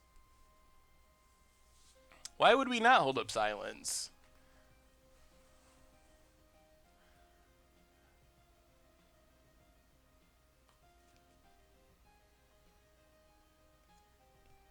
There's a sleight of hand. I mean, they have to bounce our Leyline before they really do their thing.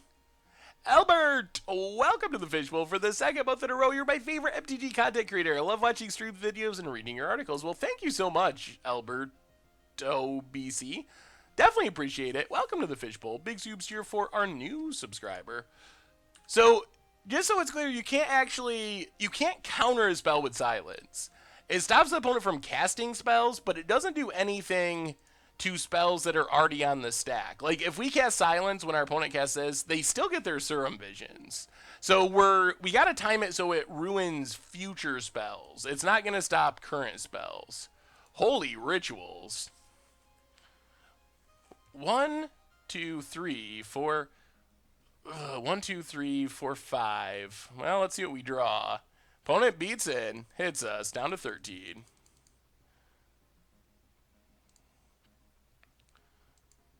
Second Leyline.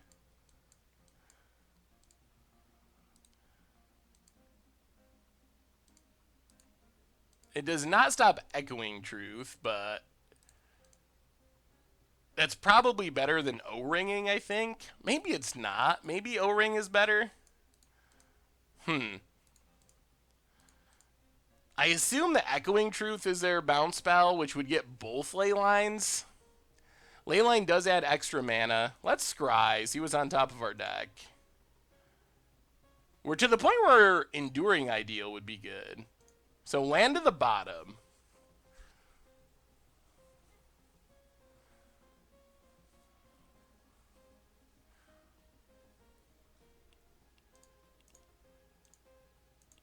Yeah, we'll O-Ring.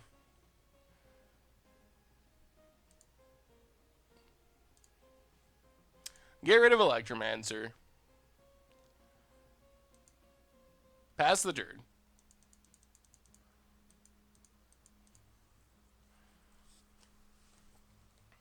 I don't think they have Platinum Imperiod. Yeah, it's possible that Wipe Away is their card of choice. The good news is that their finishers are sorcery speed. Man, more Electromancers. Okay. Maybe we just lose to Creature Beats. That would be sad. Gets it with Brawl. Watch us just lose to getting beaten down by Brawl. Pieces of the puzzle. Well, we know our opponent has a Remand now. And a Manamorphose. 2 Manamorphoses. Come on, big draw. Form of the Dragon. Oh, Lord.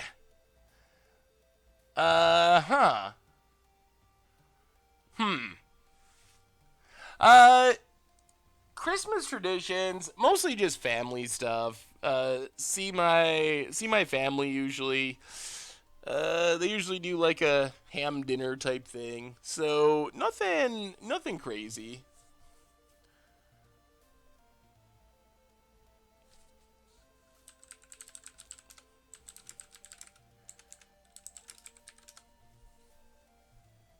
Casting Dragon seems like a very bad idea.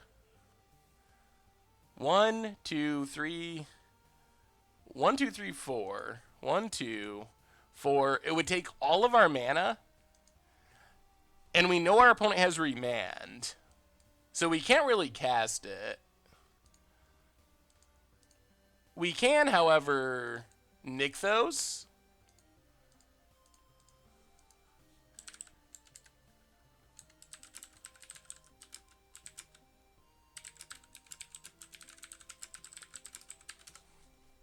So let's just Nykthos out another Leyline.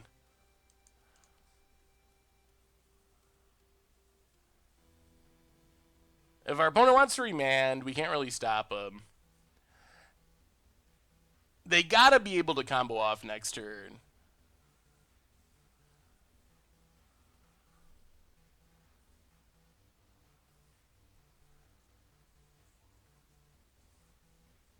We don't have anything good on top of our deck.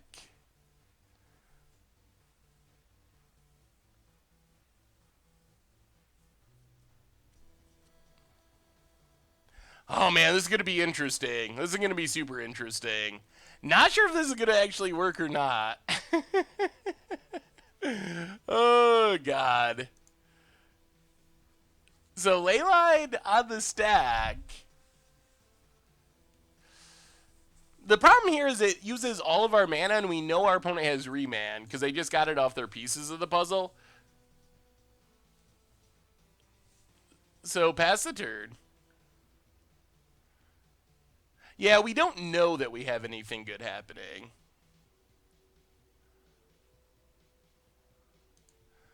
Yeah, let's pass.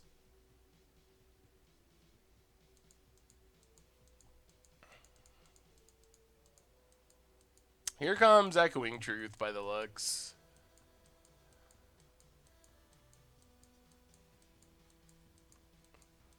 Maybe, maybe not. It really cuts down our mana, which is super annoying. How would you make a Simic Jank deck? I guess just good Simic cards? Simic cards that you like? Opponent gets it. Down to 9. We are slowly dying to Goblin Electromancers. Tap land. Come on, big draw. Ah, we put you to the bottom, Blades. We put you to the bottom.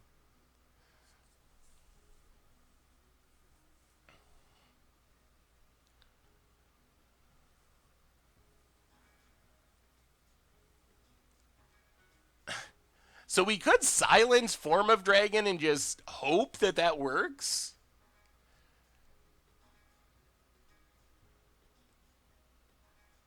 We are completely tapped out. So if our opponent can interact with our stuff, then we just lose.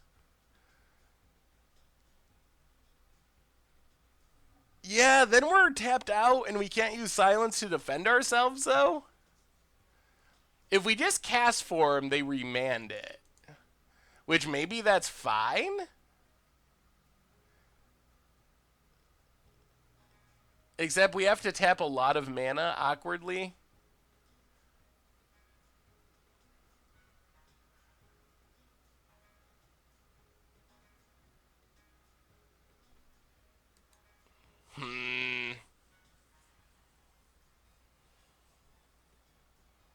Alright.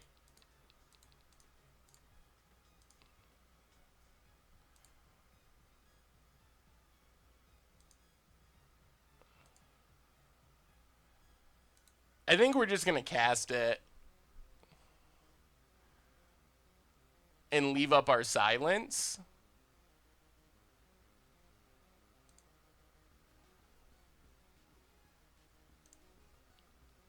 So, cast Form of the Dragon. There's the remand, as predicted. Opponent gets to loot.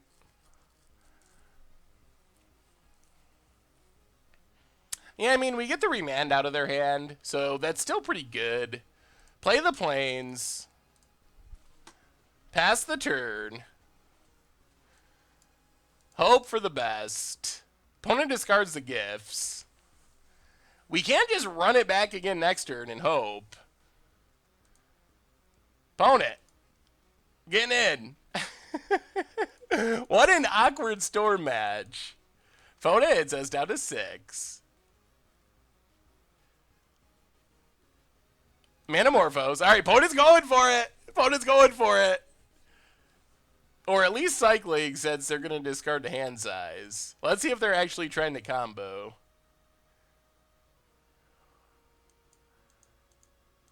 Manamorphose. Okay. There's 2 of them. They're getting exiled.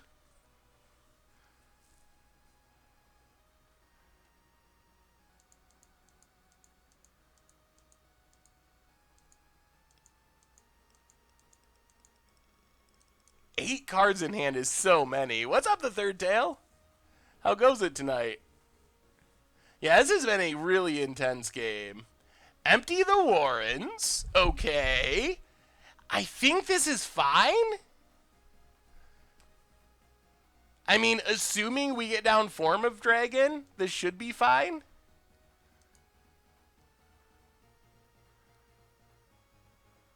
Opponent passes. Temple of Triumph. So now I think we have to silence.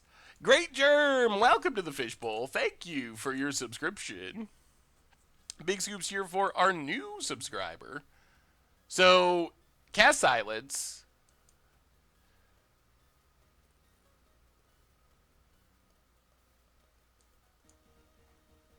Come on, resolve, resolve. We got to get down this form and hope our opponent doesn't have anything.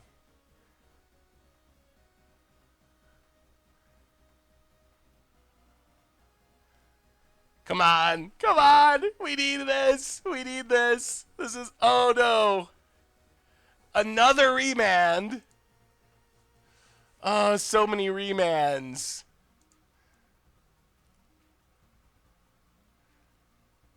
They only have one more max left in their deck, though. 1, 2, 3, 4, 5, 6. 1, 2, 6. Okay. Cast Silence.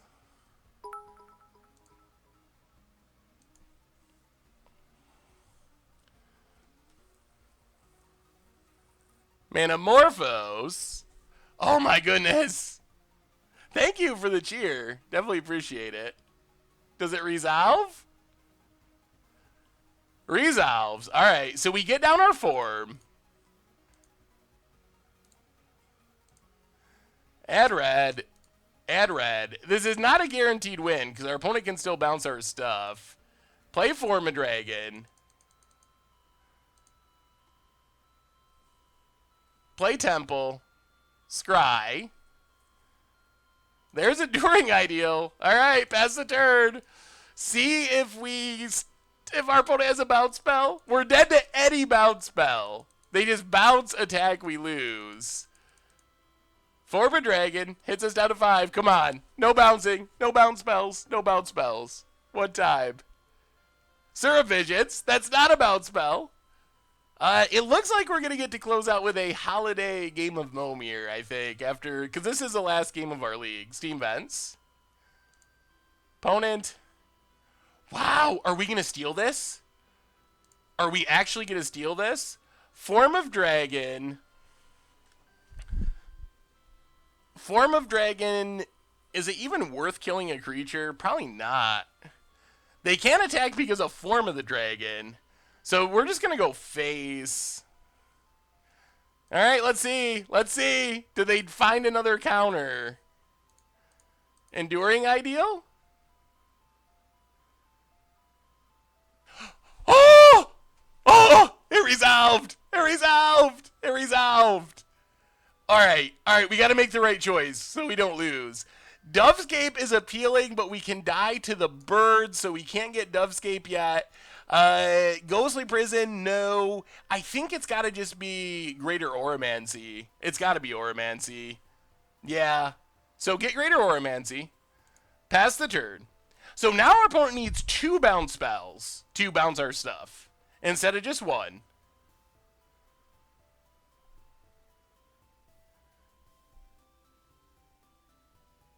I mean, if they can't bounce our auras, we can't die.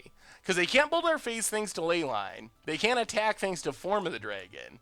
So if we just get our other Greater Oromancy next turn, then I think we have the hard lock. Then we can try to kill our opponent.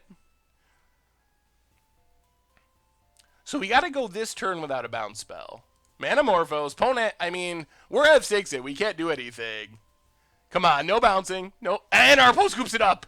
Whoo, my goodness, we got there. We got there. So it all comes down to this. It all comes down to this one game. Like, on the draw, which is not where we want to be. On the draw against Storm, Game 3. We found the way to get there. This is it. It all comes down to this. Oh, my God. Oh, my God. Oh, my God. Oh, that was a miracle. That was definitely a miracle. No, it's not over. That was just game 2. We lost game 1. Huh. All right. No changes, I don't think. I don't think there's anything we can change. We just run it back and hope. Maybe our opponent will mull to 4. Cut field in Unlife. Unlife doesn't really do much, though. I mean, I guess neither does Suppression Field, so sure, I won't complain about that. We got a couple Ghostly Prisons. Yeah, that was a super crazy game. I mean, maybe would we rather have another Ghostly Prison than an Unlife?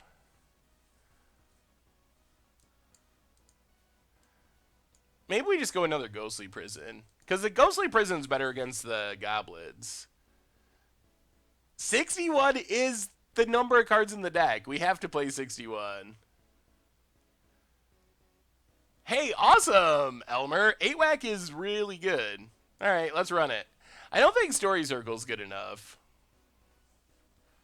All right, let's run it like this. Let's run it like this. I think we need Simian Spirit Guide to accelerate into our stuff.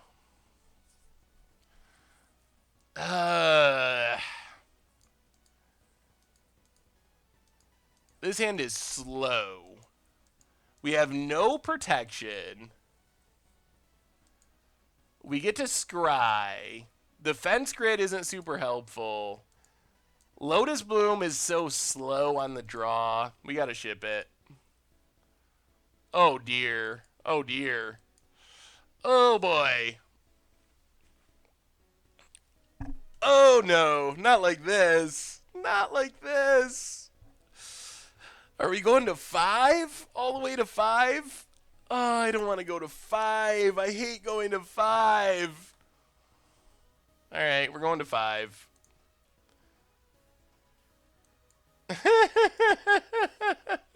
Oh, that's why I hate going to 5. 5 is the worst number. Now we just don't play Magic. Ugh.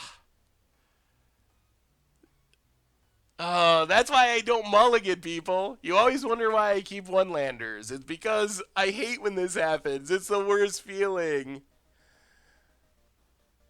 I don't think there's any way that 6 would win, but... Are we going to 4? I mean, there's no way this hand wins, is there? I mean, I guess... Okay, alright. We'll try it. Oh, it's our Boseiju. It's our Boseiju. We cannot keep Boseiju. It is a land, too. Yep. Alright. Come on, white mana. Come on, white mana. You can't go to 4 here. This hand's not that bad if we scryed into a white source. I mean, considering it's a 5-card hand. Wow. We are doing a good job at hitting our colorless lads.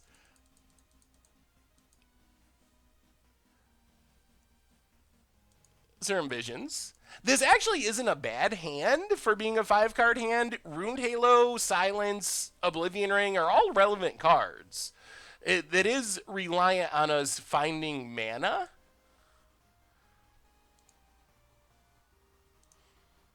Unfortunately, we had 3 colorless lands in a row.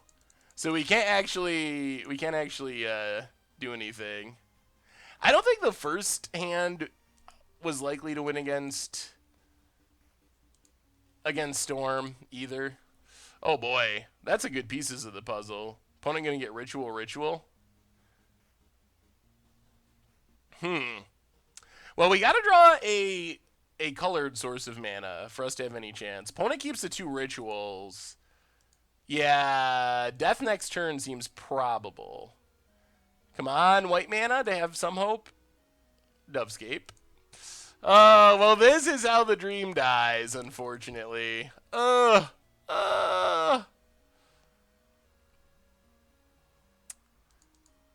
think that this keep was fine. Once you get down to 5, you can't really be too picky. And as far as 5-card hands go, I think it actually was pretty good.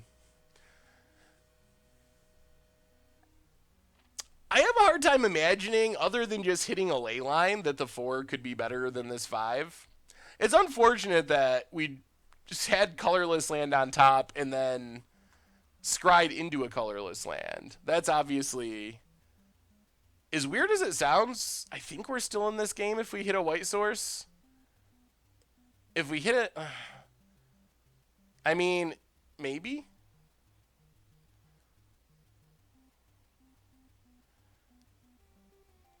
Land, please?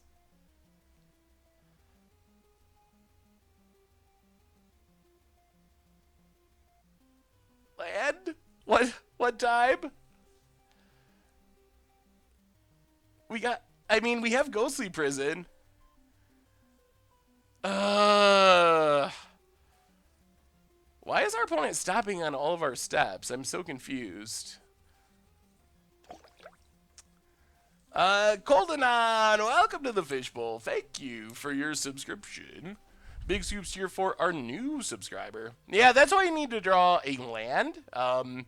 We could cast Ghostly Prison. If our opponent remands, then we can cast Ghostly Prison again next turn.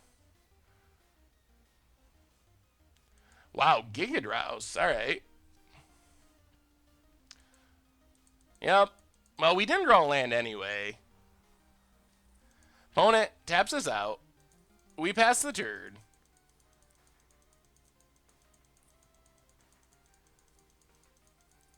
And we're dead in 2 turns to goblins. Opponent gets in. I mean, if they have a remand, then we're just dead. And we have to draw land. Alright.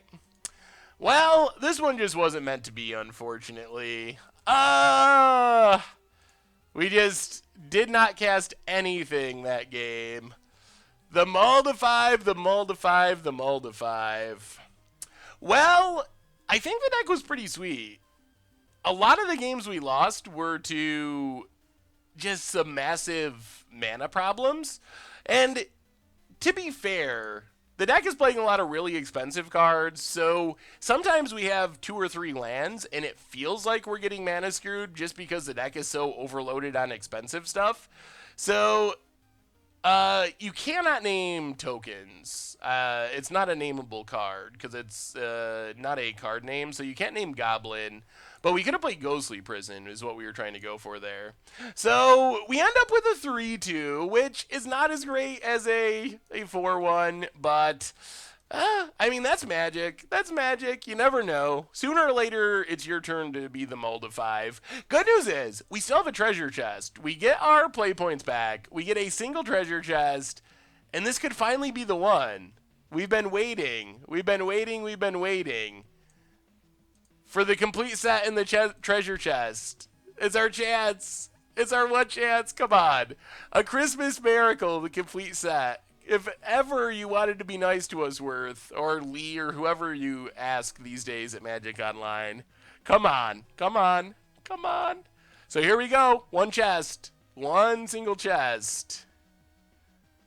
Well, it's not a complete set. 40 play points is actually a good chest. We got more money out of our chest than we would have got if we had sold the chest, because this is like $4, but it's not a complete set.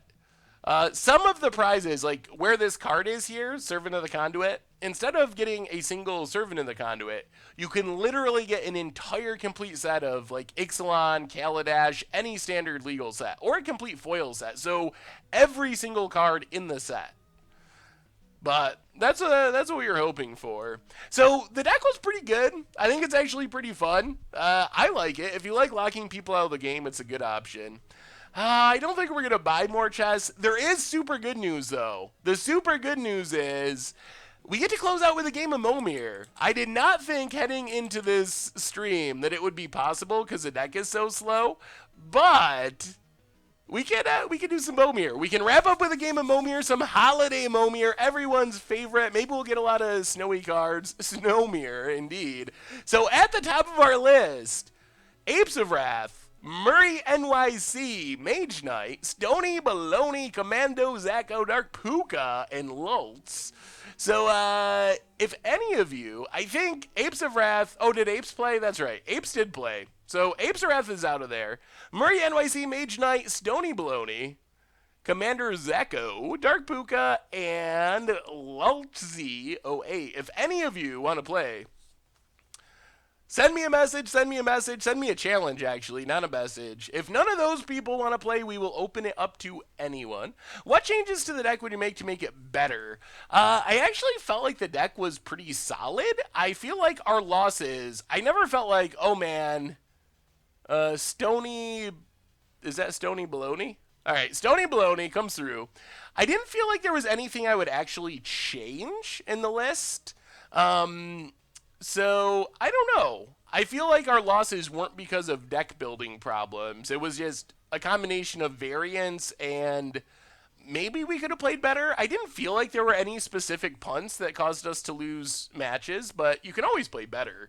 But there wasn't like anything specific like that. So I think it was just the natural variance, and you can't have good matchups against everything in Modern. That's just like the truth of Modern and how wide the format is. So, all right, one more 30-second break. I'm going to pull up the Momir lay, and we're going to wrap things up tonight with some holiday Momir. It's going to be super sweet.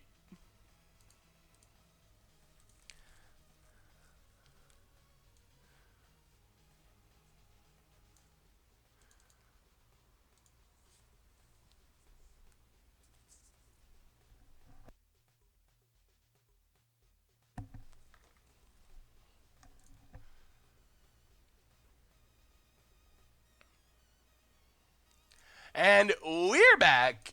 Time for Momir. I don't think it is actually Holiday Momir. I was just calling it Holiday Momir because I'm excited for the holidays, I guess. Like a little kid. All right, Mountain Go.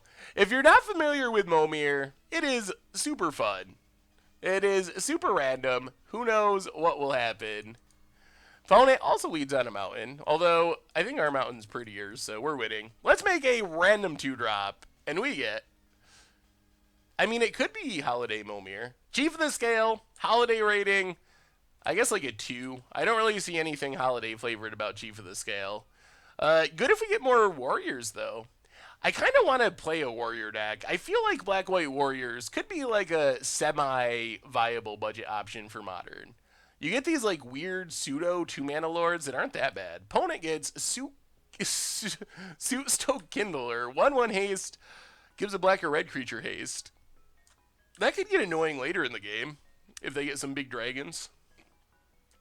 Opponent, what's the holiday rating on Suit Kindler? I think it's actually behind Chief of the Scale. Is there even a beard in there? I think it's just a shadow. Maybe it's a beard.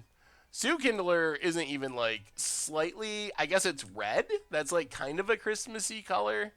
Otherwise, get in for 2. Pass the turn. We did do a 4-color warrior deck at one point. I think like just Abzan might be better. Or even black-white, but then you can't have Collected Company. Okay, Fireplace. I can see that. We need like a Goblin Snowman or something. Or a Lightbringer. Sack Lightbringer, exile target black creature. Opponent's getting all these Color Matters cards. I think it kind of looks like Lightbringer is sledding down a snowy hill. So that's a little bit like winter, holiday themed. I think it's actually Lightbringer killing someone, but I'm going to go with the sledding explanation. Let's make a 4-drop.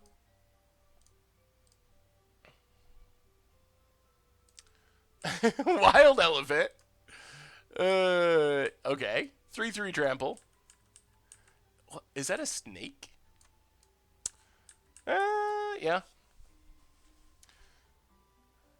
I feel like we're in pretty good shape. So what's everyone's holiday plan? What are your holiday traditions? Are you doing anything unique and cool in the next couple of weeks for the holidays? Are you playing any holiday cube? Or runaway carriage? Okay. Trample whenever attacks are blocked. Sack it at the end of combat. Not very great. Sultai Exile. White Elephant Gift. That is, the elephant's not white, but that's pretty close. And this is kind of like Sleigh Ride. A little bit. Ah, the Extraction deck.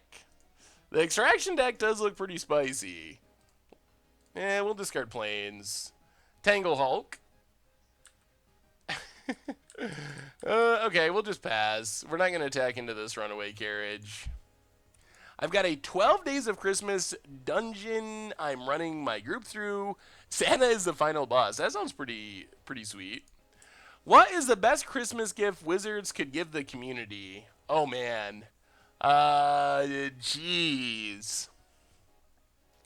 That's a great question. If I could get Wizards to give the community one Christmas gift, I don't know what I would ask for, actually.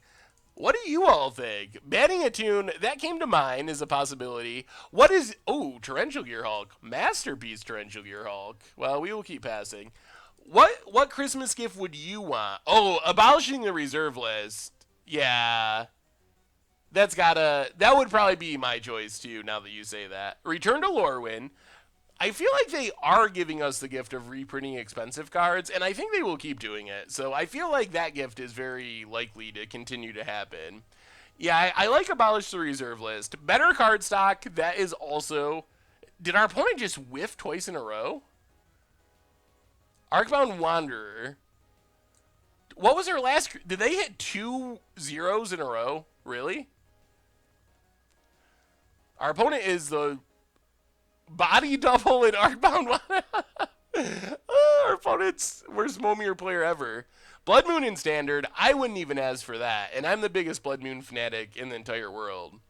Unbanned Jace is interesting. Reprint Fetchlands, that's a good one. Oh, Return of F&M promos. I think a list is developing. I think for me, now that we're talking about it, right now, number one on my Christmas gift from Wizard list would be Abolish Reserve List. Number two, Better Card Stock. Number three, F&M promos. I think those are my top three at the moment. I like Fetchlands in Modern, the real tuba. Why would you want them banned? I think that's a good question. If the reasoning is gameplay, then I think that's an interesting discussion, although I think I still disagree. I don't think it makes gameplay better.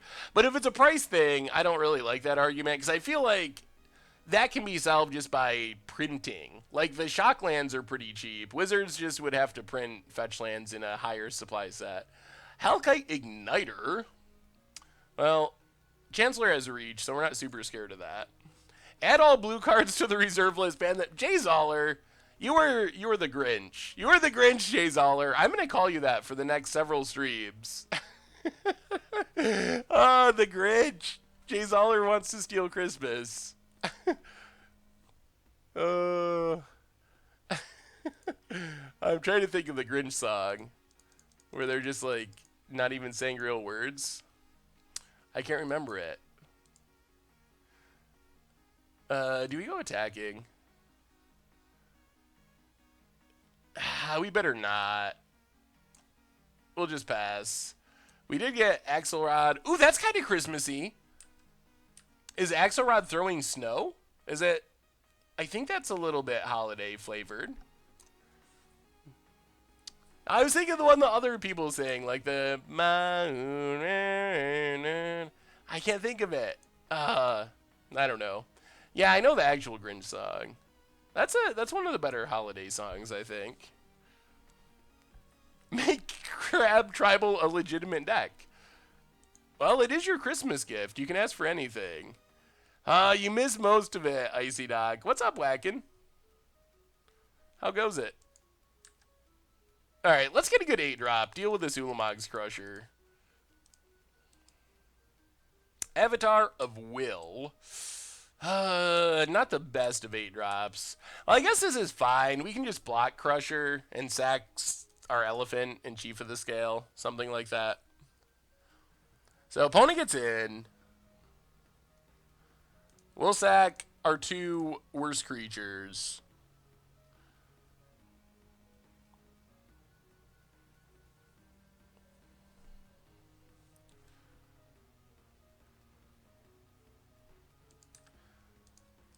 Block, block. Get rid of the Crusher.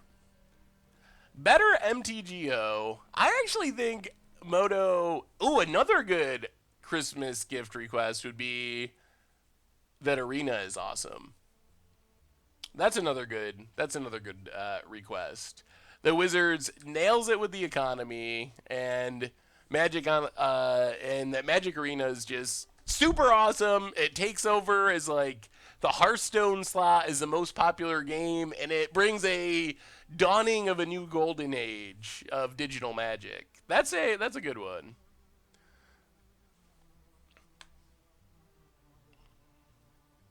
Doesn't Exral do something if he blocked there?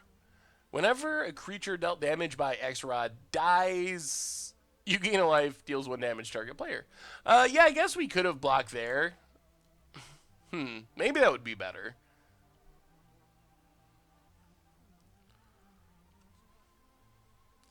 I think at this point there's just a lot of unknowns still about Arena. Still waiting for... Ooh, we're getting flyers. That's good. Well, our opponent has flyers too. Pass the turn. Still a lot of unknowns about the economy and stuff like that.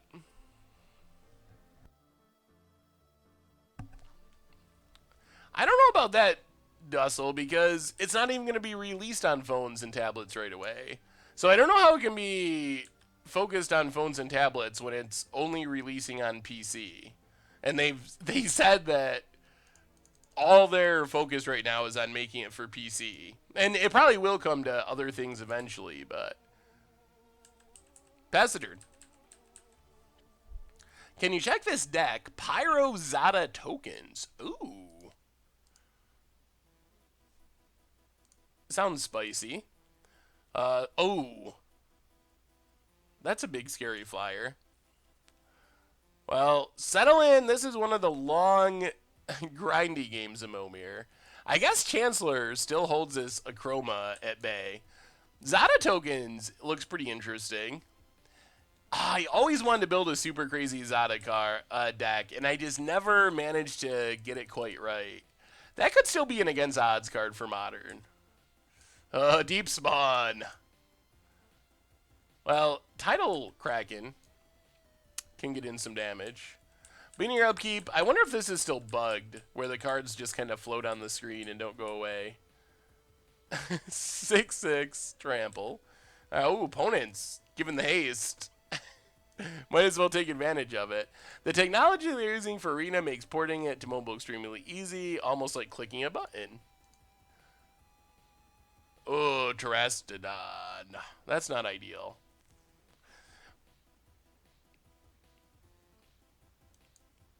We are playing Momir. The Momir. This is the most Hearthstonean of Magic formats, I think. If you are a Momir player, you'll probably love... if you're a Hearthstone player, you'd probably love Momir. Because it has that random... Play a random thing every turn feel of Hearthstone Limited. Return of Hominids? The children did eat tonight, Verimat. Not as well as we would have liked. We ended up 3-2. The deck was sweet, though. We lost to Affinity in a... Wow, I still can't believe we lost that match. Our opponent just had the absolutely perfect cards for Xaxes, and it was so ridiculous. Yes, they still go to the temporary zone. Oh, Deep Spawn. So, when people complain about Moto bugs, some of them don't really bother me. Like, the fact that Deep Spawn puts cards in the temporary zone, like, yes, technically, that is a bug. No, I don't think it's really that big of a deal. Like, no one plays Deep Spawn, so it's the ones that actually affect even, like, Commander, but definitely Standard and Modern and things people play. My constructor range is only 672, only from Momir. Oh. That's actually pretty impressive that you're above 1600 in Momir, because Momir is so random. It is so, like, you can be good at it to some extent, but oh, there goes our Kraken. But you can't be good at it as much as other formats because there's so much variance built in. Well, you can always watch it on the replay, YouTube Vermit. It was a pretty fun one. We had some exciting things happen. And definitely got to enduring ideals some people. Yeah, a little oxymoronic. The permanent temporary zone. Oh, alright, that makes sense. They kill our blockers so they can start Acroma-ing us. I don't know if I will make it to MKM Frankfurt, unfortunately. I'm a couple of continents away. Do you know about the Waste Not deck yet? I do not have any matches recorded with the Waste Not deck yet, so I don't know. I'm hopeful that we will do something with it. I still haven't exactly... Oh, Bounce Kraken! That's actually not horrible. I think that was good for us overall. I'm still trying to figure out exactly how to do the Fishbowl Thursday decks. There's some exciting stuff happening, I believe, towards the beginning of the year with some content stuff that's going to be I think make it easier for me to do more stuff like that. So I'm thinking like just a once a month extra Much Brew episode featuring Fishbowl Thursday. But I'm thinking, what do you think of this format? Whoever is still here, we had a Kedrick Leviathan, which bounces all other non-land permanents when it enters the battlefield. So we got to clear the board of that annoying angel. So what do you think of this idea for the Fishbowl? Ooh, Waking Sun's avatar. That's kind of big. What do you think of this? So Fishbowl Thursday decks are usually really cool, but really rough around the edges. So let's say that we, instead of just like playing 5 matches with the Fishbowl Thursday deck, what if we played like 2 matches, 2 or 3 matches, and then did like a small segment at the end of match 2 or match 3 talking about like what's working and what's not working, and then upgrade and play like another 2 matches with a sort of upgraded version. The problem with that is the sample size is really small. So it's not like you can, we can't get rid of these deep spots. Our opponent avoided the temporary zone though.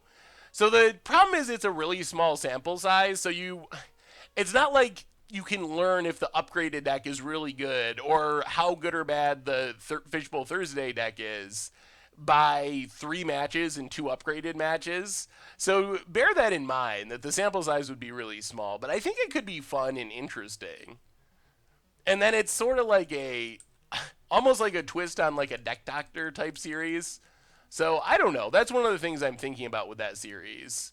Because I really love a lot of the decks, but then I'm sure you guys, I know all of you do the same thing with decks that I push out, because I read the comments like, oh, you probably should have played this. And a lot of times I'm like, oh yeah, that actually is a good idea. So maybe it's actually a good way of going about it, where we can kind of fine tune some decks together that way.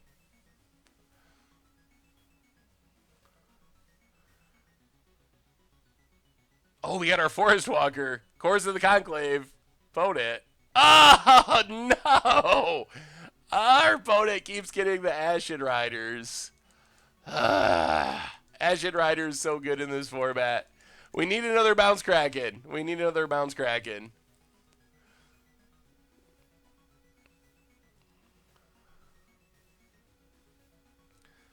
Honestly, I think it would be good to keep the same deck for a fortnight, use the usual 5 matches 1 week, then upgrade and do another 5 matches, then review. That's an interesting idea. Although, ooh, Hellkite's big and flying. Pass the turn. I'll have to look into that. That would be an interesting idea if it's feasible. That would be like adding 2 additional series, which maybe it would be, maybe if it's once a month it would still be alright. If we did 1 Fishbowl Thursday deck a month and then 1 upgrade during the same month, so it would basically be like 2 in a month would cover the entire deck, that could work. What if you do a deck monthly and slowly tune it up? Yeah, that's a good idea. Another series I really want to do, because I think it would be awesome, is a like a kind of a real world budget series where basically what I was thinking is it would probably be on Magic Online, I guess, but basically say we start a new Magic Online account specifically for the series. We have, I don't know, let's say $100 or something to get started in Standard. And then instead of just having a new budget deck, we would still do budget Magic. This would be a separate thing. But instead of just like buying a new budget deck each week, having like a $20 budget a week or something, working with our existing collections and trying to build like out of that and build up into to more decks that way. It seems like it would be a cool like financy take, because I feel like that's how it is in the real world. I don't know how often you're just like, oh, okay, I'll just buy a new deck, and this week I'll buy another new deck. But it seems like it's more likely you're like, oh, I have, $20 a week in my Magic budget. How can I get a deck out of what I have, plus adding, this $20 a week to it or whatever? So we went 3-2. We lost to Affinity and lost to Storm, but overall the deck felt pretty solid. Yeah, there's so many series that I want to do, but I haven't figured out how to clone myself yet. I am hopeful though. One of the things that we're potentially working on for next year is right now I do all of my own editing. So anything you see, except for Brewer's Minute, I don't edit. But everything you see that goes up on the YouTube channel that I do, I edit myself, which actually ends up taking just as much or even more time than actually recording the content. So one thing that I hope is potentially in the works for the year is having some editing help. So I will be able to hopefully make more actual content and kind of pass off some of the busy work of editing. And if it works out, that'll be like a win-win because the person, I'm not a very good editor, honestly. Like, I don't know how to edit videos. I'm not a video editor. I've just kind of like taught myself. So I feel like it's a win-win because you'll probably end up with better edited videos as a result of having someone that knows how to edit videos and get more content because I will have more time to actually do content and spend less time editing content. Oh, well, send me a email and in my mice MTGO. I'm not sure like exactly when or even 100% if that'll be happening, but that's something that I'm hoping happens in 2018. How are you editing the dead space of your videos? Because if you're doing it manually, I'm about to make you very happy. I am doing it manually. I haven't found a way. I know like in audio editing programs like Audacity, there's ways you can just cut out all the dead space. I have not found a way to do that with video editing programs. And I actually have, Blood Vassal is actually pretty sweet. Kind of a ritual. I have not found a way to do it with videos. How do I submit a deck for Fishbowl Thursday? You can always email me your deck list, saffronolive@mtggoldfish.com. So if you want a deck for Fishbowl Thursday, send it there to be considered. So, we have a thumbnail person on Adriano Catani. I know people always ask about Adriano and who does the thumbnails, and so I finally just said like, how do you want people to get in contact with you? And I know right now he has an Instagram and his website is in Portuguese, but he's in the process of updating his website with English as well if you don't speak Portuguese. So that's something that will be in the works. So why do I not use F6 and F8 more? There's actually a reason for this. Tap a creature, Abyssal Hunter deals damage equal to Abyssal Hunter's power to that creature. Ooh, that's actually not the absolute worst. Yeah, let's just pass. So, yeah, send me a message about the editing thing. So why do I not F6 more? And I've actually learned it's worse for content. I don't know if I can show you in a game of Momir, but if you just F6 and the opponent is playing pretty quickly, or the opponent is also F6'd, you don't actually really even see spells go on the stack. They just kind of very almost imperceivably flash on the screen before going to the graveyard. So I actually think it makes it harder for the audience to see what's happening if you just F6. So I think it works better for me to not F6 that much and control it manually. I think it makes for better viewing for everyone else. Yeah, we're just going to make a 5-drop. I don't think we need to use... Wait. Are we... 1, 2, 3, 4... Are we going to run out of lands too early?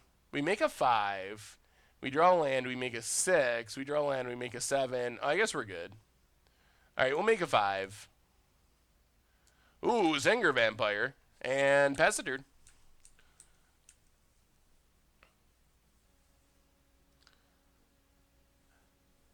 Yeah, Adriano's pretty awesome. How on earth do you write 3-page-long thesis on the state of Standard, do 10 hours of gameplay videos a week, edit all your videos, Do you have a time turner like Harry Potter?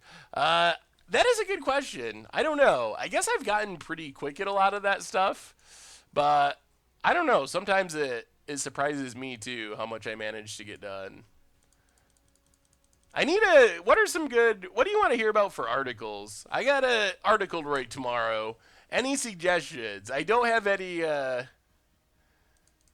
any burning topic at the moment that I just have to write about. So if you have any idea, oh, Voriglex is so good. If you have anything that you think would be a cool article topic, let me know.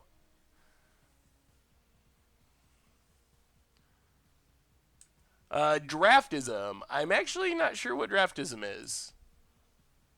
We're just wrapping up our stream tonight with a game of Momi, the most random format in Magic. Yeah, I think we make a 15, right? 1, 2, 3, 4, 5, 6, 7. Oh, 14? 1, 2. Yeah, I guess we can pass for a turn and then make a 15. How fast should a draft format be? Ooh. Write an article about which format has the most powerful decks, Pauper or Modern. That sounds ridiculous, but... And I think it probably is Modern, but it's probably closer than most people think. Pauper, I've played it a little bit more recently than I had for a long time, and it kind of is like a weird mini Legacy or something. You have a lot of those cards. 1, 2, 3, 4, 5, 6, 7. We really gotta. Well, let's just make 13. 13's good. 13 gets us Little Mama Emrakul. Yeah, let's just make Emrakul. That should hopefully be pretty good. Opponent gets a Misformed Mutant. Choose a creature type other than Wall. Target creature becomes that type. I love how they have to say not Wall because I guess Walls wouldn't be able to attack. Any possibility of streaming Pauper in the future? Not impossible, but I don't think it'll happen too often. We've streamed Pauper a couple of times in the past, and it typically isn't that popular. Good game, Stony Baloney. Thank you so much for the match. Oh, we got to play Momir, and we got to feed the kids. That was a pretty good stream overall. Fed the kids, played some Momir. Good game, Stony Baloney. I think that Emrakul is probably better because it's guaranteed. When if you go 12, you might hit something good and might hit something bad.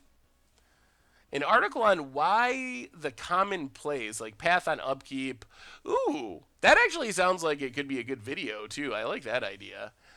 I would read a wild baseless prediction article, either on 2018 as a whole or upcoming sets. That could be fun.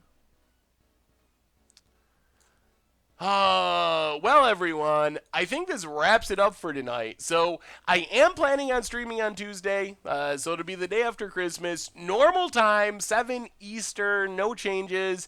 If something happens or comes up, I'll make sure to let you know. But that's my plan, so normal streaming next week. In the meantime, like I said, content's still coming out. Much Brew this weekend, hopefully double Much Brew. So, but first up, Shaman. We have a sweet budget Magic deck coming out on Monday, even though it's Christmas. All the normal stuff, Commander Clash coming out tomorrow. So you all are amazing. Thank you so much for hanging out, for donating, for subscribing. I hope you have an awesome holiday weekend. Have a wonderful vacation or break or whatever is going on with you. So you all are amazing. Happy holidays to all of you. I will see you on Tuesday, and yeah, have a wonderful night.